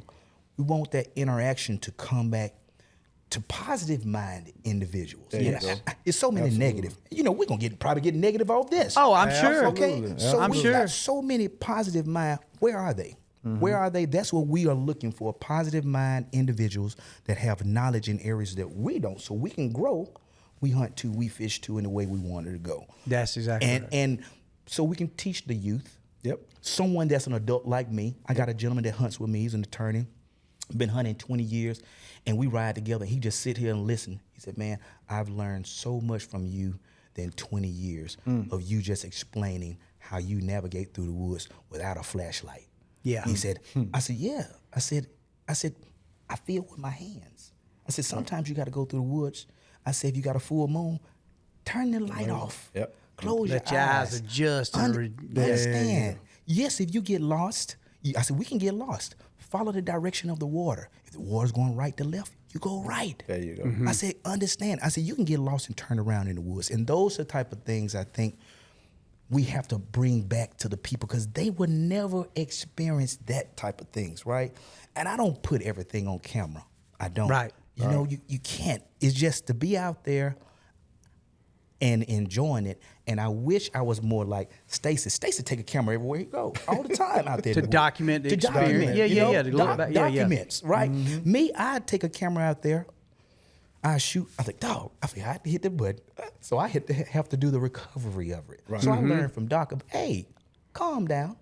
Hit the button first, then record. And so that's what we like. And so I'm learning from him. I don't know everything. He doesn't know everything. So we learning from each other. That's why it's such a good clique that we've established. And hopefully we can transfer this to other people. Yeah. Right? And to add to that, if I can, you know, we talked about getting lost in the woods. Yeah. We talked about missing that shot. Yeah. But part of what we're trying to do and establish lessons learned from those failures. Yeah. Because those failures have more opportunity to teach us more about what we need to do than what we are doing. That's right. Because sometimes what we're doing may be wrong. Right. What we think we know right is not being able to harvest that deer, blowing them out, not knowing the wind. Right. You know, those failures, and we use our failures. I know I do. I record my wins and losses. And I pride myself to see, because I missed. Right. Is because I hit this limb. Right. With a 30-yard with my bow, because I didn't take the time to trim out that shooting lane like I should have. Lesson to those that are watching: preparation. Yeah. Be patient and take your time, and you'll be successful. That's so right. I think, you know, because I remember we talked about one time, we've all gotten lost in the woods, walking in circles sometimes. We did.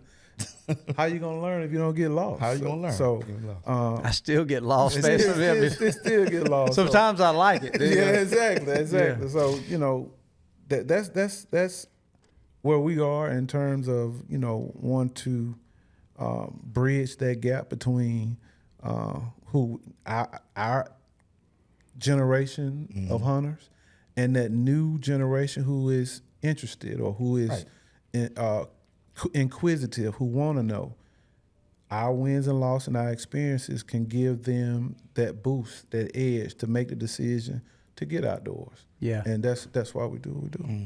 Y'all doing a heck of a job with it. Like I said, just the down-to-earth take and just the spirituality of it. And, you know, and you guys completely understand it. Y'all talk about it. A lot of times, you know, hunting, I mean, I ain't gonna lie. I always say, my wife's attractive. I've seen y'all's Facebook posts. We all got smoking hot wives. That's right. That's right. And look, man, you heard that, baby. Y'all heard that. You heard it, baby. We throwing y'all a bone now. Right. And so if we're gonna get out of bed at 5 a.m. and leave our smoking hot wives in that bed, and we could get up and have coffee with them or breakfast, or I wanna win. I really am going because I hope I can fill a tag. That's right.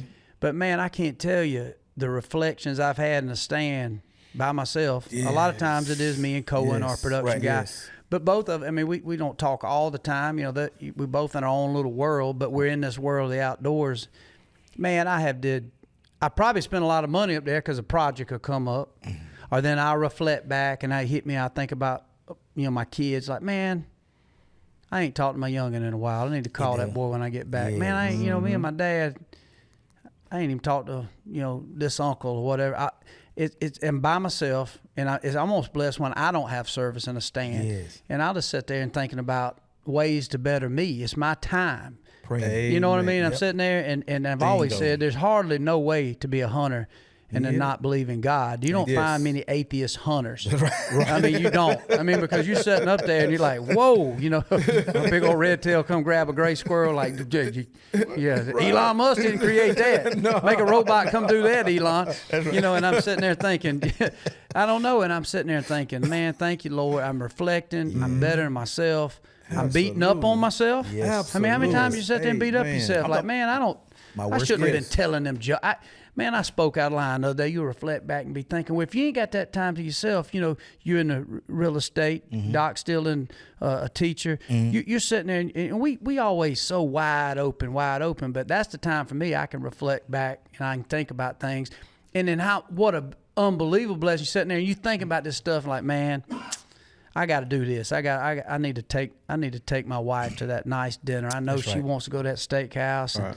And I ain't talked to this guy. Man, I ain't reached out to that long lost buddy or whatever. And then all of a sudden you're sitting there thinking you hear a stick break. And you're like, yes, sir. and it's like, dude, literally, just saying it gave me a little cold chill. I'm like, okay, I'm going to fix myself. But Lord, I know I pray about a lot of things, folks with cancer, but if it could be that big 10-pointer, I won't be disappointed. Like, right. And you see it, and literally, like your electricity, like your skin just gets cold, yes, like goosebumps. That's right. And sure enough, he's just standing there, and he's a little downwind, getting a little scent, and you sitting there and you look, and your bow's hanging on the hanger, or your gun, you're out of position because you got self-consumed about the chores, and man, I need to get that garden in, I need to cut that grass, and man, I need to change oil. You got all this list, and then now you ain't worried about none of that. You're like creeping, like, please, Lord, and then you get him, and then you leave, and everything.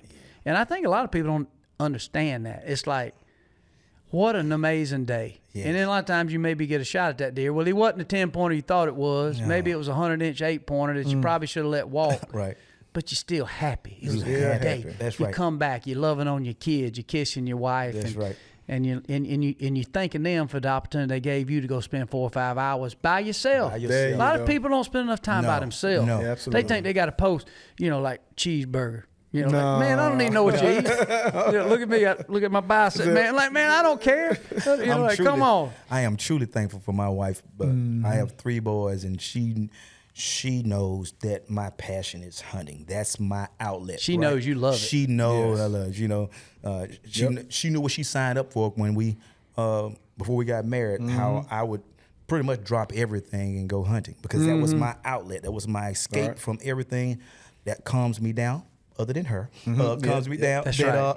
That's right. That I would enjoy. So I release whether I harvest or not. You go out there into the woods, and as you said, getting out there, waking up with God's country, just watching the sun rise, hearing the geese come over, watching the fog coming through the little woods and everything, and then you hear that crack. You don't know where it's coming from. That's right. You hear snort wheeze out in the distance, and then he comes behind you.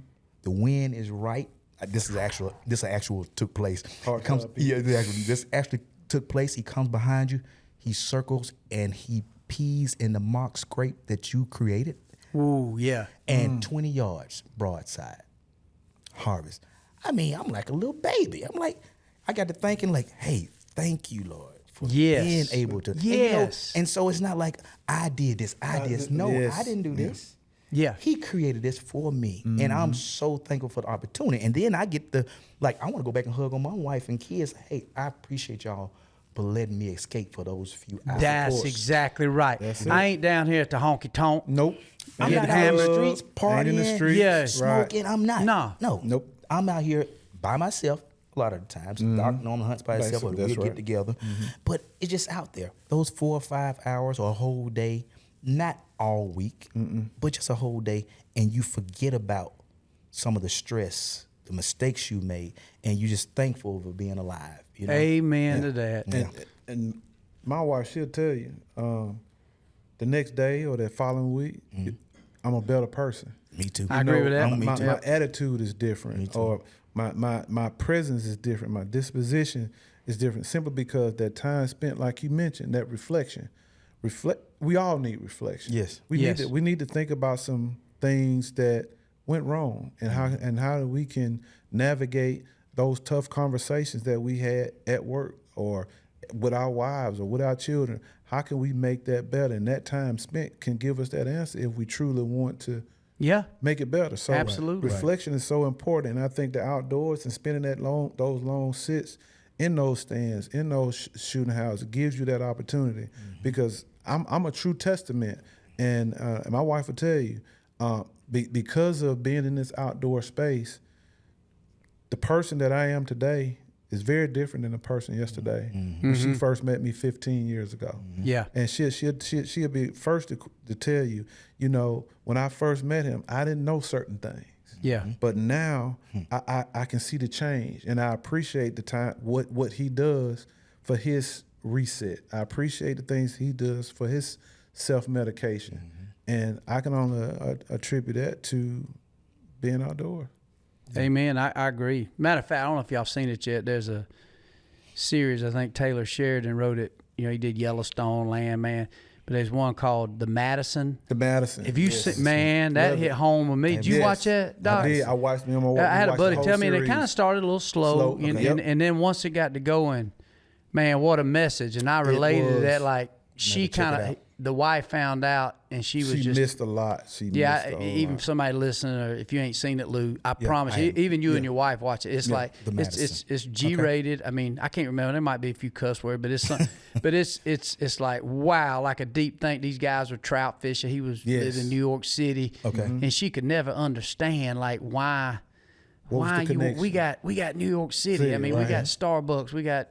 That's whatever, all these fancy dinners, but this guy, Kurt Russell, Kurt Russell is a hunter. Okay. But he was going out. But it kind of, all this we're talking about, it kind of bottles that up. I got a friend that's really good friend, is actually in business with Taylor Sheridan, and that's by far his best work. I think, you know, like Yellowstone and what else, he's done a bunch of stuff. But Dutton Ranch. The Dutton Ranch. But that right there, what he did there, nobody gets shot. It's not like throw somebody off in the ditch or the train station. It's straight up. You know, it made me think, and my wife watched it, and I said, that sums up my life. I said, now, most time you will see me and Nick Munt. We usually got a karaoke machine.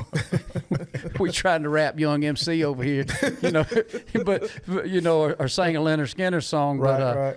But inevitably, that's what it was to me. Is just like, it's just the simple things. It's just to come back, and like you're talking about that deer coming in downwind, and I mean another thing, and I'm so thankful for it. And I know this happens, y'all. Be a little cold, and you sitting there and ain't seen nothing. You're like, man, chilling, but you ain't shaking. You're like, man, I probably should have wore a little heavy jacket. And then all of a sudden, that buck you see, and he's out there hung up, and he's making a scrape, and man, all of a sudden you are freezing, and you're like, you literally like you got some kind of like you done got some ailment, like you like I can't. We was the other day. It was bear hunting, same thing. It had come a little sleety snow. I'm sitting up there with Cohen, who's recording this podcast, and we're in this little old tree, and it ain't that big, and we're both sitting in this double ladder. Well, finally, this bear that we both established that this is a shooter, and we end up getting him. He's like a 300-pound black bear. And, man, we're sitting there watching this bear, and Cohen, he couldn't put his camera on the tree, and I'm sitting up there, and all of a sudden, I was a little chilly, and finally I realized I'm going to shoot this sucker. It's a big bear.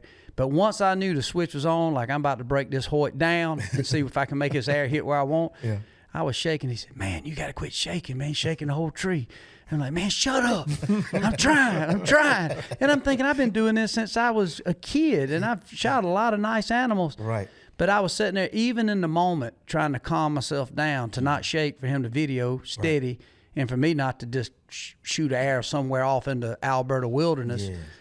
I was sitting there thinking, thank you, Lord, for giving me this adrenaline of after all these years. It ain't like, say when. I wasn't Doc Holliday in it. Right. You know, like, say when. You know, I was up there like, oh, Lord, I don't want to lose it. I need to bring it back, get my 30-yard pin, put it where it needs to be, and release a good shot. And I did, and, man, it was just like, once again, Tom Brady didn't have nothing on me. He might have threw a touchdown.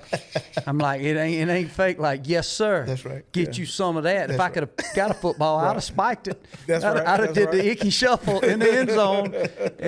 And so, yeah, man, how blessed are we to know that, and now be at a place that we can help talk about it and let people know about it. You know, platform. Again, even get back. It ain't got nothing to do with no color of skin. It ain't got to do nothing. But the good Lord put this all here for all of us. That's right. And we get to go to the concert every once in a while. That's right. You know what I mean? That's a good and once again, what I get aggravated about the concert, what's everybody doing? They videoing. I'm like, put that down, man. And enjoy the show. Exactly. Enjoy the show. And that is what's nice about what the experience. And sometimes, as much as I love doing the TV shows, I really, it's been a blessing. I mean, it's paid my bills. It's helped me, hopefully help some people understand the culture. But sometimes I am a little bit like, it would be nice to not even just to have certain memories. Or I've noticed taking my kids, I've got to where I'll take them and I won't video. I just like, let's just go hunt. Let's just take the dogs out and go squirrel hunting. Like, come on, let's go down here. Back down here to this field we call a boomerang, and let's just sit there and see what comes out. If something we like, we'll shoot. If not, we'll sit here and talk. I'll end up bringing a bag of meat skins and some Doritos and a couple drinks, and we'll sit up there and laugh. Me and my little old 9-year-old, even Mason, who you met earlier. Yeah. We still try to have those experiences, and I don't know, man. There's just a lot of reconnection. It's a lot of psychology and therapy. It's therapy, yeah. And that's what people don't realize. This is our therapy. Because we flawed men. We ain't nothing special about us. But, man, I'm like your wife said about you. I feel like a different person every time I come back from the hunt. You know, she's like, man, you showing a good mood. And like, man, you being over positive. I'm like, out of her mouth. That's exactly what she said. And they'll remind us, like, well, you know the roof's still leaking. Like, I ain't worried about it. You know, like, I get to it. I ain't worried about the rain, girl. You hot. You so beautiful. There's something wrong with you. What you done did? What have you did wrong? Like, I ain't done nothing wrong. I'm just happy. I saw a squirrel eat a hickory nut. Like, that's right. You lying. Like, no, I'm not. I'm really. You didn't even get nothing. No. And they'll be checking your phone like, where are you going? I was back in the woods the whole time. They're thinking we done went over there and started playing some poker or something, went to some show or something we shouldn't have. I don't know. But yeah, that's good stuff. Well, speaking of, as we start winding down, what's y'all's favorite thing to hunt? Like if you got one animal, because I know y'all like to do it all. I see y'all follow the fishing stuff and talk about when the fish are biting, and y'all do a lot of that. But if you got one big game animal left to hunt, what you gonna chase? Well, or animal. It ain't gotta be a big game. Is it? Well, I'm looking to do this elk hunt. That's the next big hunt that I'm gonna prepare for, and I want to do it. I know if you're not aware, I had shoulder surgery March 26th of this year. So so you can only draw 100 pounds now. Doc looked like he come right off the field, man. He was shooting a 200-pound horse. I mean, I'm not where I want to be, but I'm working toward getting back there because I know you're going to need the heavy poundage for the elk. And but if that's that one animal, it's that elk that I'm looking forward to. Yeah. But a close second is always going to be, and probably forever will be, that whitetail. Yeah. Because you talk about pulling back that horse. One of the fondest memories that I do have, and I try to put it on video, is that one of those cold mornings before I started having trouble with the 30-degree temperatures.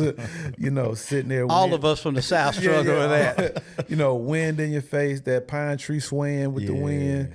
But yet, you see several deer coming down their corridor, one behind the other, and all bucks. And you had that.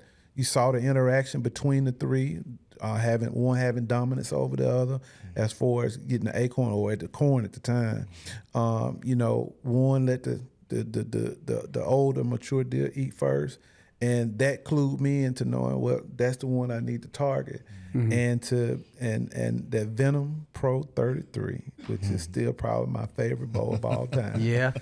Pulling it back, putting that pin on it at about 30 yards and sending that arrow down at him through that, at the time it was the second rib. And that to me is one of the most gratifying, most memorable hunts that I have, because one, you did the preparation, and preparing, putting yourself in a position to be successful, and then to do the execution.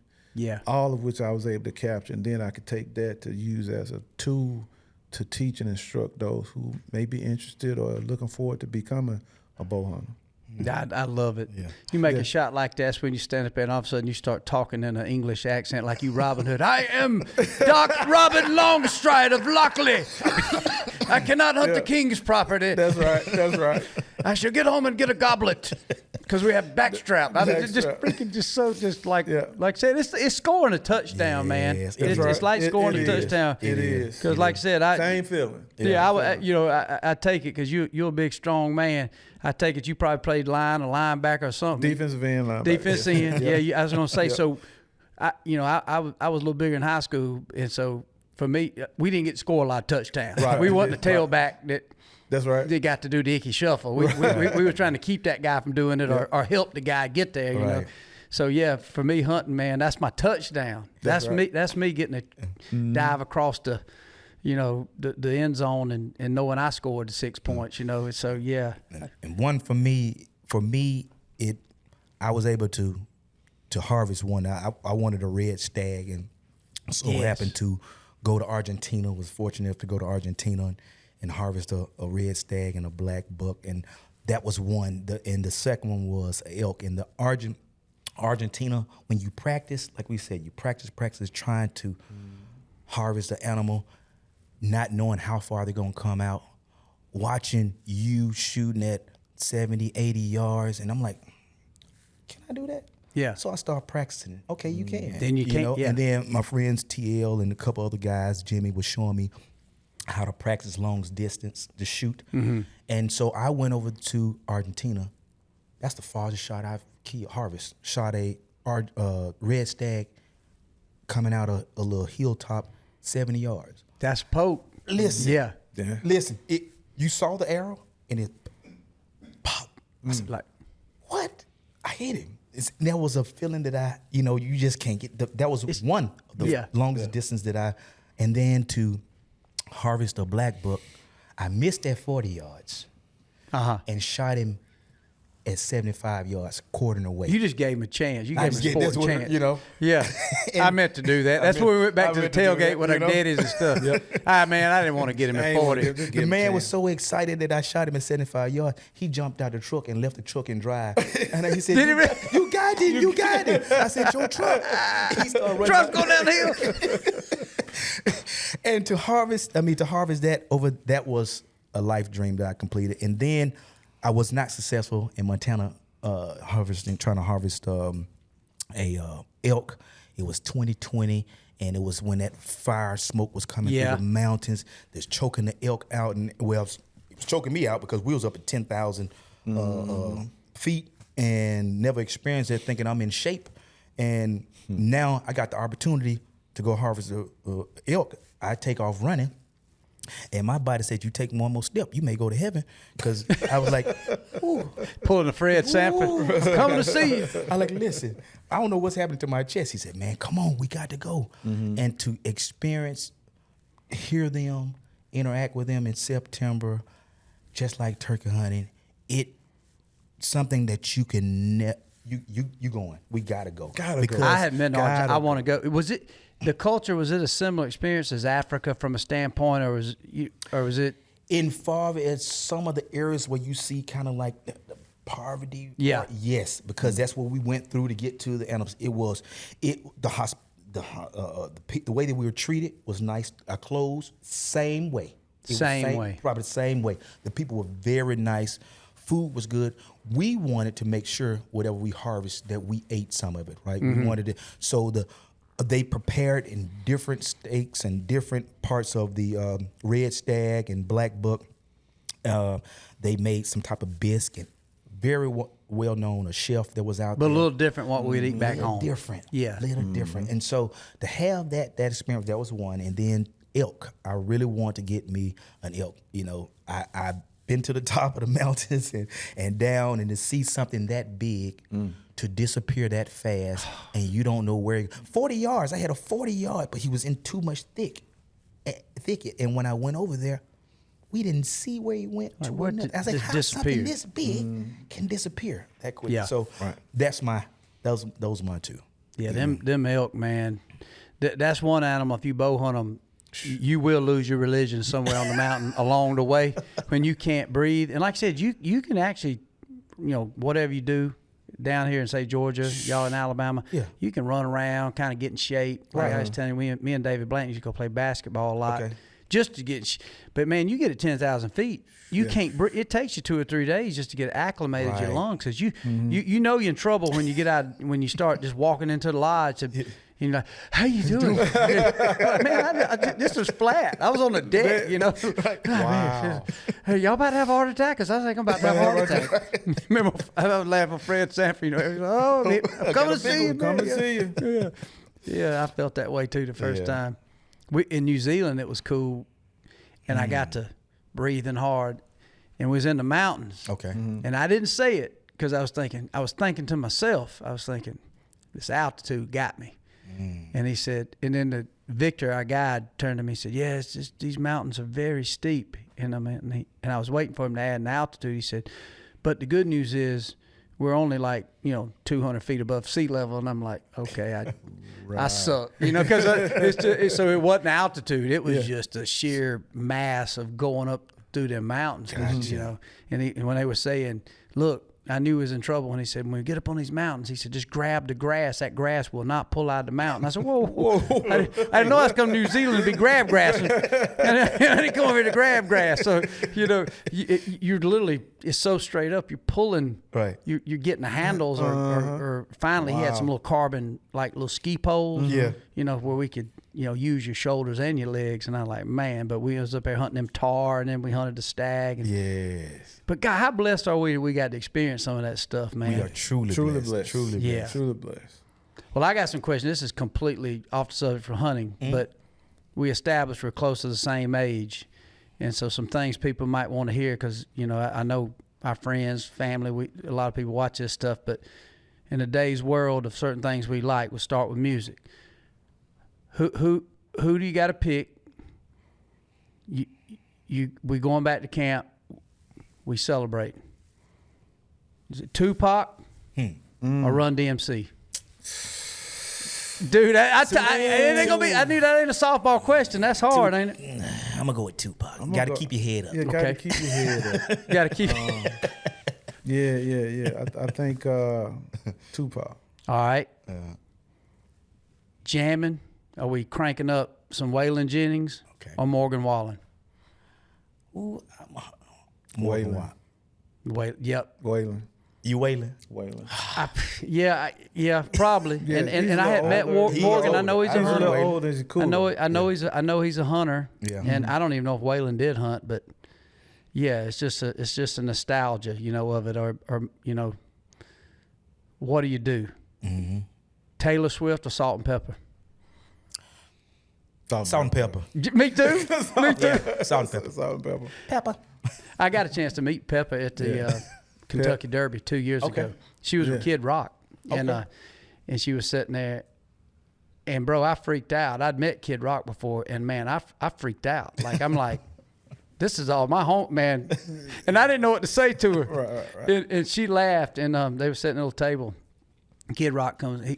He was saying hey, and my buddy Jimmy John, who owns Jimmy John sandwiches or whatever. He was sitting there, and so we kind of dabbing it up and talking, and so I'm like, man, I got to talk to Pepper. She's sitting there and being cool and all dressed up, and so I just sat down at the table. I said, Pepper. She said, I said, you don't know this, but you sure did have a lot of white redneck boys trying to figure out how to dance. And man, she got to laughing, and she got to laughing so hard.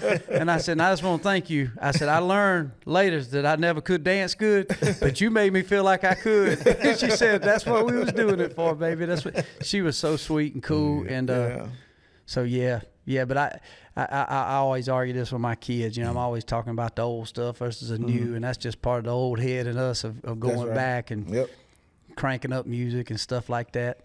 But what would it be like? I know y'all's mission. I think most people that are listening to this understand what y'all are trying to accomplish. Again, it ain't a black white thing. This is about all of us, and y'all make that very clear. Yes. Obviously, y'all realize that y'all's voice is probably gonna go to a lot of y'all's nephews and cousins that know, man, Lou and Doc got this show started, and so they gonna hear it. But what would you tell somebody, whether they black or white, whether they have never hunted or nothing, but what would you do to encourage people to just get out there and to understand this heritage? And if you are, whether you're from the inner city and you had an uncle that hunted before, what would you tell them to motivate them or inspire them to come check it out? I would say, if you want to go hunting, you want to understand outdoors, one, find someone that has that knowledge. Two, you can go to YouTube if you want to surf on the web and find out how to start hunting. Yeah.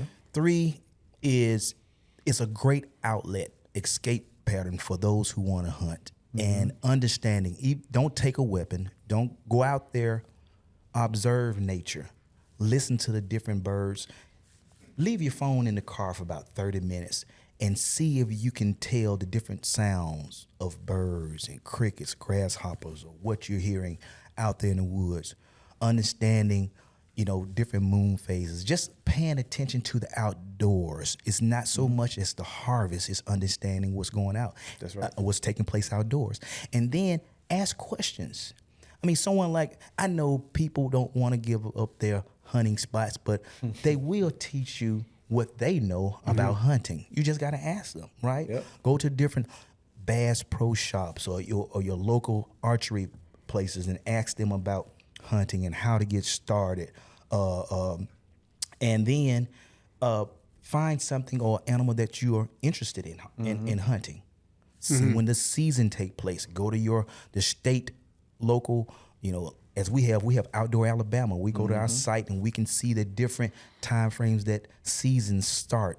And so then you understand the animal that you're doing, trying to find people that are interested like you, someone like us, that don't mind open the little knowledge that we have about our success and our failures. So that's what I would do is trying to interact, go out there, observe, leave your phone in the car for about 30 minutes and try to just understand nature. Yeah. That's good advice. Yeah. I mean, he said it. He said a lot. The only thing that I would add to that is if you're curious, if you ever had a thought or you ever had a question, not only ask, try it. Right. Give it a chance. That's right.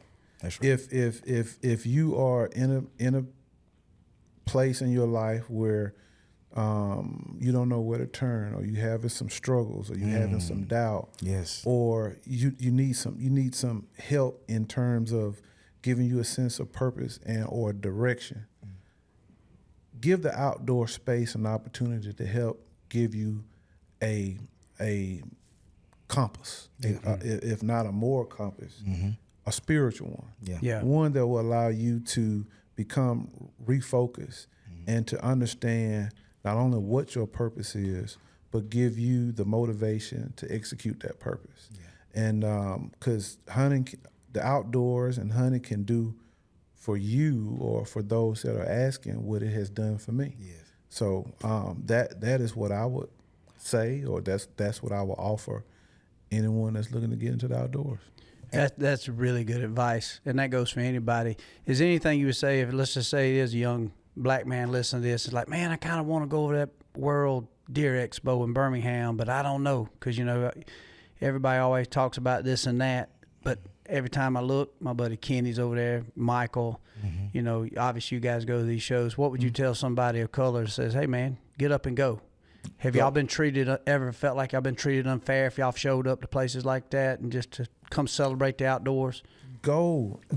I haven't. I guess I'm going in looking for some good deals out there. And I think this year in Alabama, they were buy one ticket, get four free. Wasn't that the case? So they're trying to get you to bring more people now with you when you come. Right. And so I would show up and just go experience.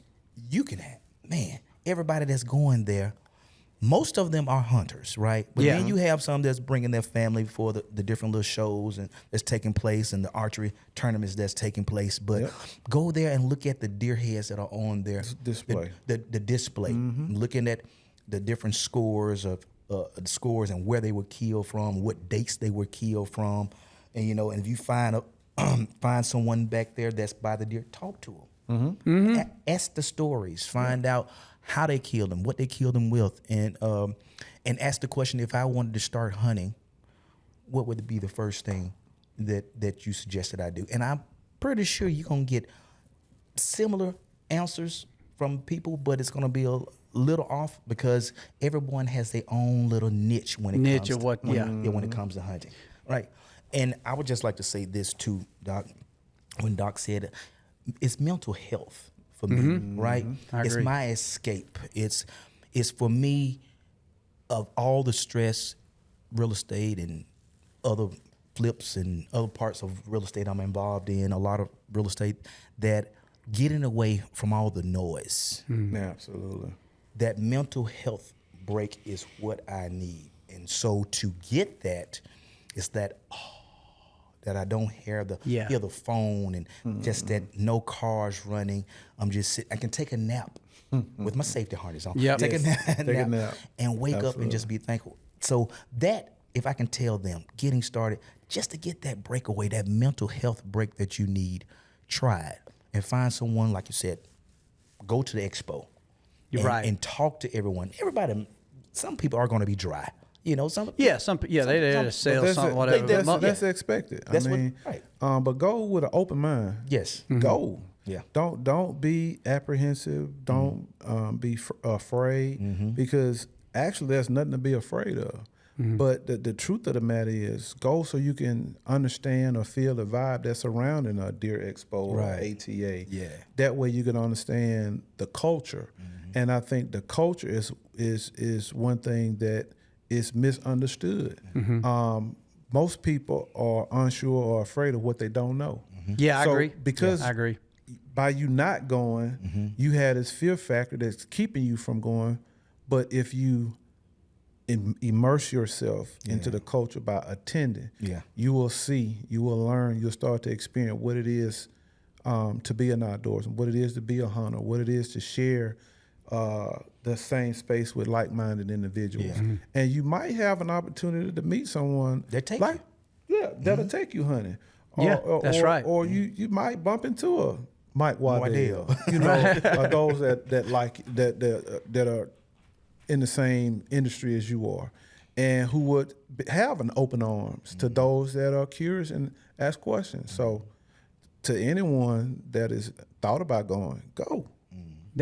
I'm so glad y'all see it that way and said that, because I had a similar experience. Like I've never been comfortable like in big cities. My wife pushed me like, we're going to New York City this year, which probably kind of spook y'all out a little bit too. It's like, I was like, man, I don't know about that. Like, man, it's turkey season. Like, well, how many turkeys do you kill? So I don't even know. So I guess I'm going to New York City. Right. But I caught myself nervous. Like, man, you hear about this, you hear about that, and you hear about whatever could happen and all this and that. And man, I was pleasantly surprised at really the whole.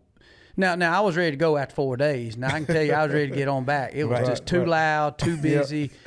But good the place people, to visit, it was a great place to visit. It is. I will say the best pizza I ever had. I thought, I don't know, it must be something in the water. I don't know what it is. Maybe it is something that maybe it ain't even supposed to be healthy, but it makes the best pizza and pasta and Italian foods. But I'm a talker, and I like to. Once I'm there, I start talking to everybody. Like, you know, dude, everybody was so cool. Even somebody that, you know, like I talked to everybody, and I was just like, I kind of come back and I'm thinking, man, and I think the same thing. Most people would think, like, I don't know, man, us running from a New York City or coming to, you know, this, man, is this going to be just a redneck fest? What they going to be looking at us like? Or what they going to, you know, what's it going to feel like?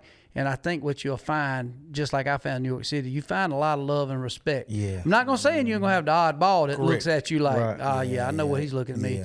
But I would say that would be probably the half percentile of people. Right. If anything, there might be some intrigue. Like, man, y'all deer hunter. You bow hunt? Like, man, and next thing you know, you'll end up be talking more than your average person. And it's an excitement. And I will say that that's one thing I love about hunters in general. It's a very open, come one, come all. That's right. Let's celebrate. Let's talk about this. And they're there trying to sell you a duck call. Right. It might not be the funnest place for our super hot smoking wives to go, because you somebody blowing a coyote call right in your ear, the goose call, and drive you crazy by the time you get out of there. But every time I end up attending one, I'm like, man, this America's still gonna be good. If stuff hits the fan, that's right. You find a lot of addresses. Like, I know where I'm going. That's right. That's right. And I got a lot of celebrity buddies. That's the biggest compliment they give me. They didn't grow up hunting and fishing. Like, we know where to go. We come to your farm. we know if it hits something hits big time. We know we can survive at the Waddells. And I'm like, man, you don't know what a compliment. Same with Doc and Lou here. Have you brought some of your friends into hunting? Some of the big celebrities that have you. Like we're talking about, have you, I know, some of them got a lot of money and never been. Have you taken them and what was their experience of? They absolutely loved it. I have taken a lot, and you can see some of the pictures out here that we've took. A lot of those guys, I use names like a Blake Shelton at the risk of name dropping, and he's one of the easiest names to drop because, man, if he was here and y'all, I mean, you would not want to leave. The amount of fun and just the immediately the sarcasm and just how down to earth and fun. He grew up a legit hunter, but we have taken a lot of people like comedians and different people and athletes hunting that never experienced it. And I'm gonna tell you something, and this will get me more in trouble than the TikTok video I call. If you a man, you can have all the money in the world. You know, we all are blessed. We all make a decent livelihood for our families, and so. You know, we can go buy some chicken breast and go buy some stuff at Publix or whatever grocery store. We can go to a nice steakhouse from time to time. Right. But you know what COVID taught us? You can have all the money in the world, but you know, I mean, you can go to Starbucks. You might can't. Nope. You can go. You might not can buy no toilet paper. You might not can go buy them chicken. Like, you know what? That's fine. We out of work. I'm gonna go buy me. I'm gonna go to Costco. I'm just gonna buy all the chicken wings they got, and we're gonna sit around and watch football and just eat chicken wings every day, and just pray we don't have a heart attack of high cholesterol. But all of a sudden you can't. So I had a lot of celebrities that realized they thought they were pretty tough, manly men, and they realized it was just berry pickers.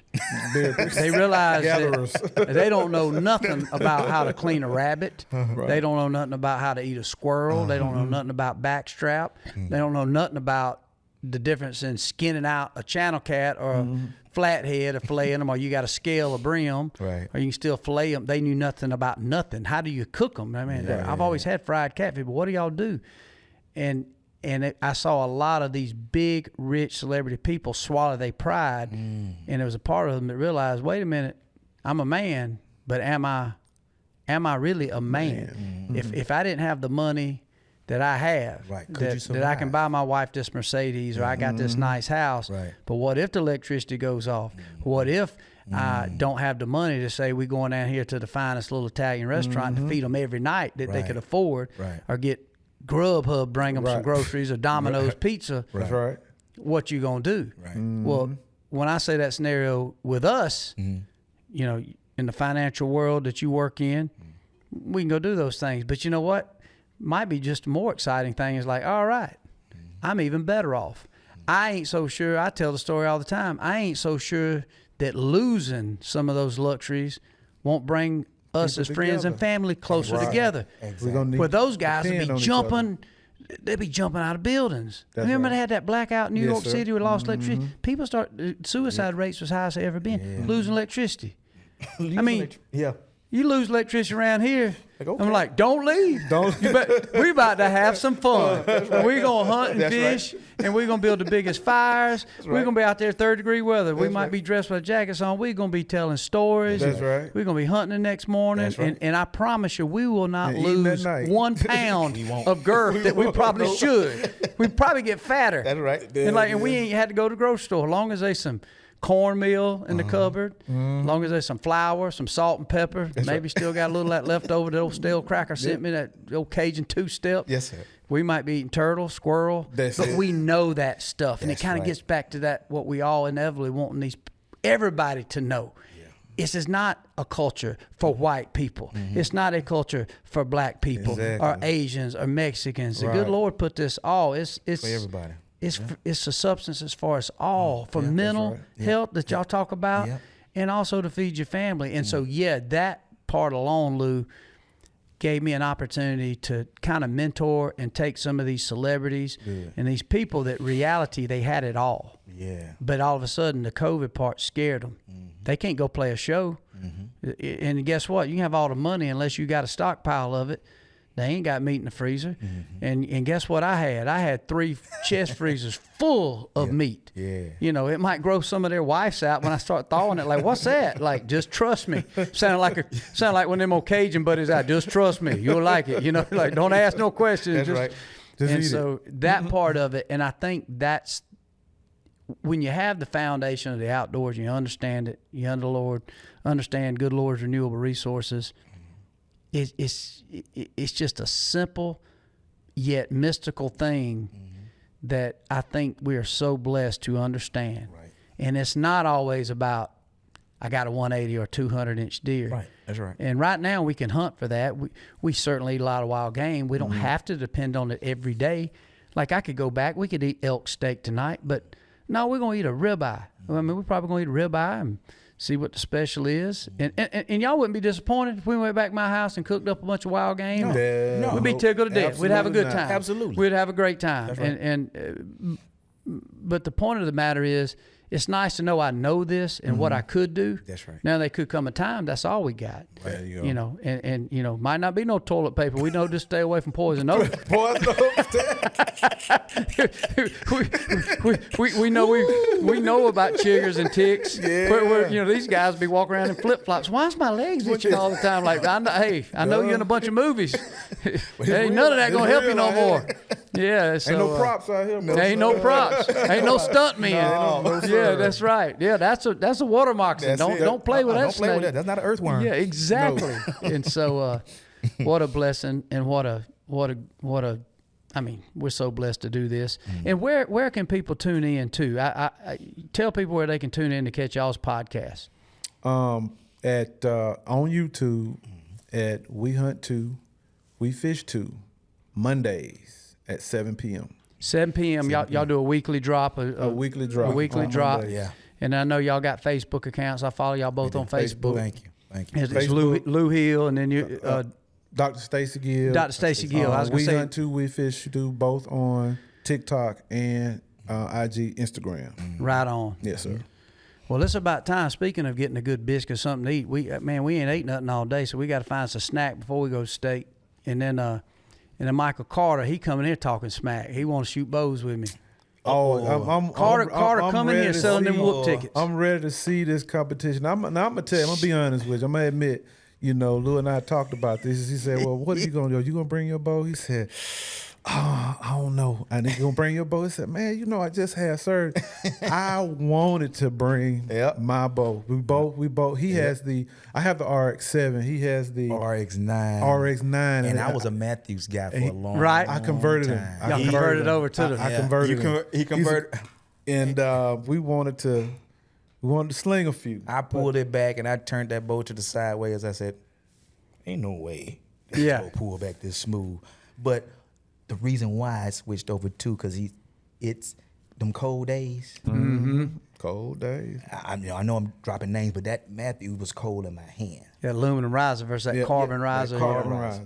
I can take my glove off and hold it and not worry about it. So it is warm to the touch. It is. I like that. So it feels like it's living. Yes. You grab hold of that sucker, it's like it's got a pulse. And the RX-7 for me, when you and T-Bone did the bill for that RX-7, I said, you know what, I gotta have it. I wish T-Bone. I know Carter. I know Kenny knows T-Bone well. I wish, he lost his leg, but he would have loved to come down here. Speaking of archery, we do that a lot. I'll get T-Bone down to the farm. And I didn't show you, but I got a whole little, like a bow shop where I keep. know you do. And so, man, we have so much fun. We'll come in here and piddle around. And that T-Bone, I ain't lying. That dude is a bow wrench. Yes, sir. I mean, I watched it. I mean, He's a prodigy. I love like the prodigy. Levi Morgans and my buddy Cameron Haynes. They're all good archers and good bow wrenches. And there's a lot of great people. But I would put T-Bone against anybody. with anybody. That's right. Two things T-Bone can do. He's always going to have a good snack in his truck, and he can work on your bow and get you shooting straight. Yeah, and so I am a little nervous because I don't know if Carter spent any time with T-Bone. So if he spent some time with T-Bone, and Carter always got, you got it on now, always on the grind. Look, always on my grind. He's always on his grind. That's right. I'm willing to bet he's been preparing for this for days. He was like out Rocky. back. I know it. I got to find something else. He was out back slinging some And arrows. I do have a little excuse because I just left New Zealand. And I could tell Carter was looking at me like I'm telling that story around the tailgate of a truck. I got to go just hodgepodge and make sure I even got a bow because I had an RX-10 and I gave it to this young kid Victor who was just an amazing hunter, but he didn't have a lot of archery shops around him, and he was just really intrigued with the bow hunting. And this kid, he was half mountain goat, and I'm like, man, if you got you a good bow. So before I left, I was thinking about sending him one. I said, man, you know what? That's awesome. Won't you take my bow?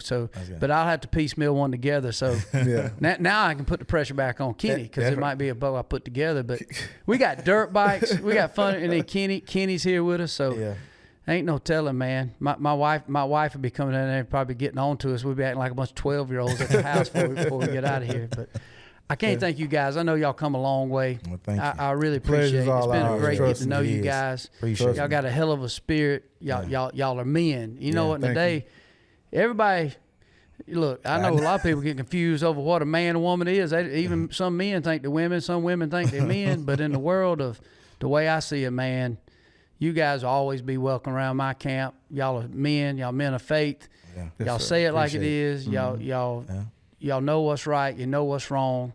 And where we are all wrong, we can admit where we are. And at the end of the day, we provide for our families. We know there's somebody way more important giving us blessings that's above it all, the good Lord. And so it's been just a privilege to get to know you guys. And I appreciate the time y'all come down and speak to the podcast. And I'm sure everybody listening got a lot from it. Thank you for the invitation. Absolutely. Yes. Well, let's go get Kenny, man.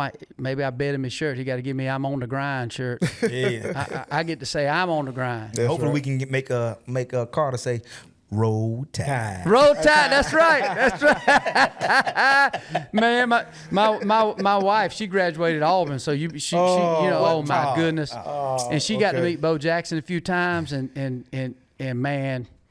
Lord, they wore you all the way. That's what I said. I never got to go to college anyway. I just went to some of the parties.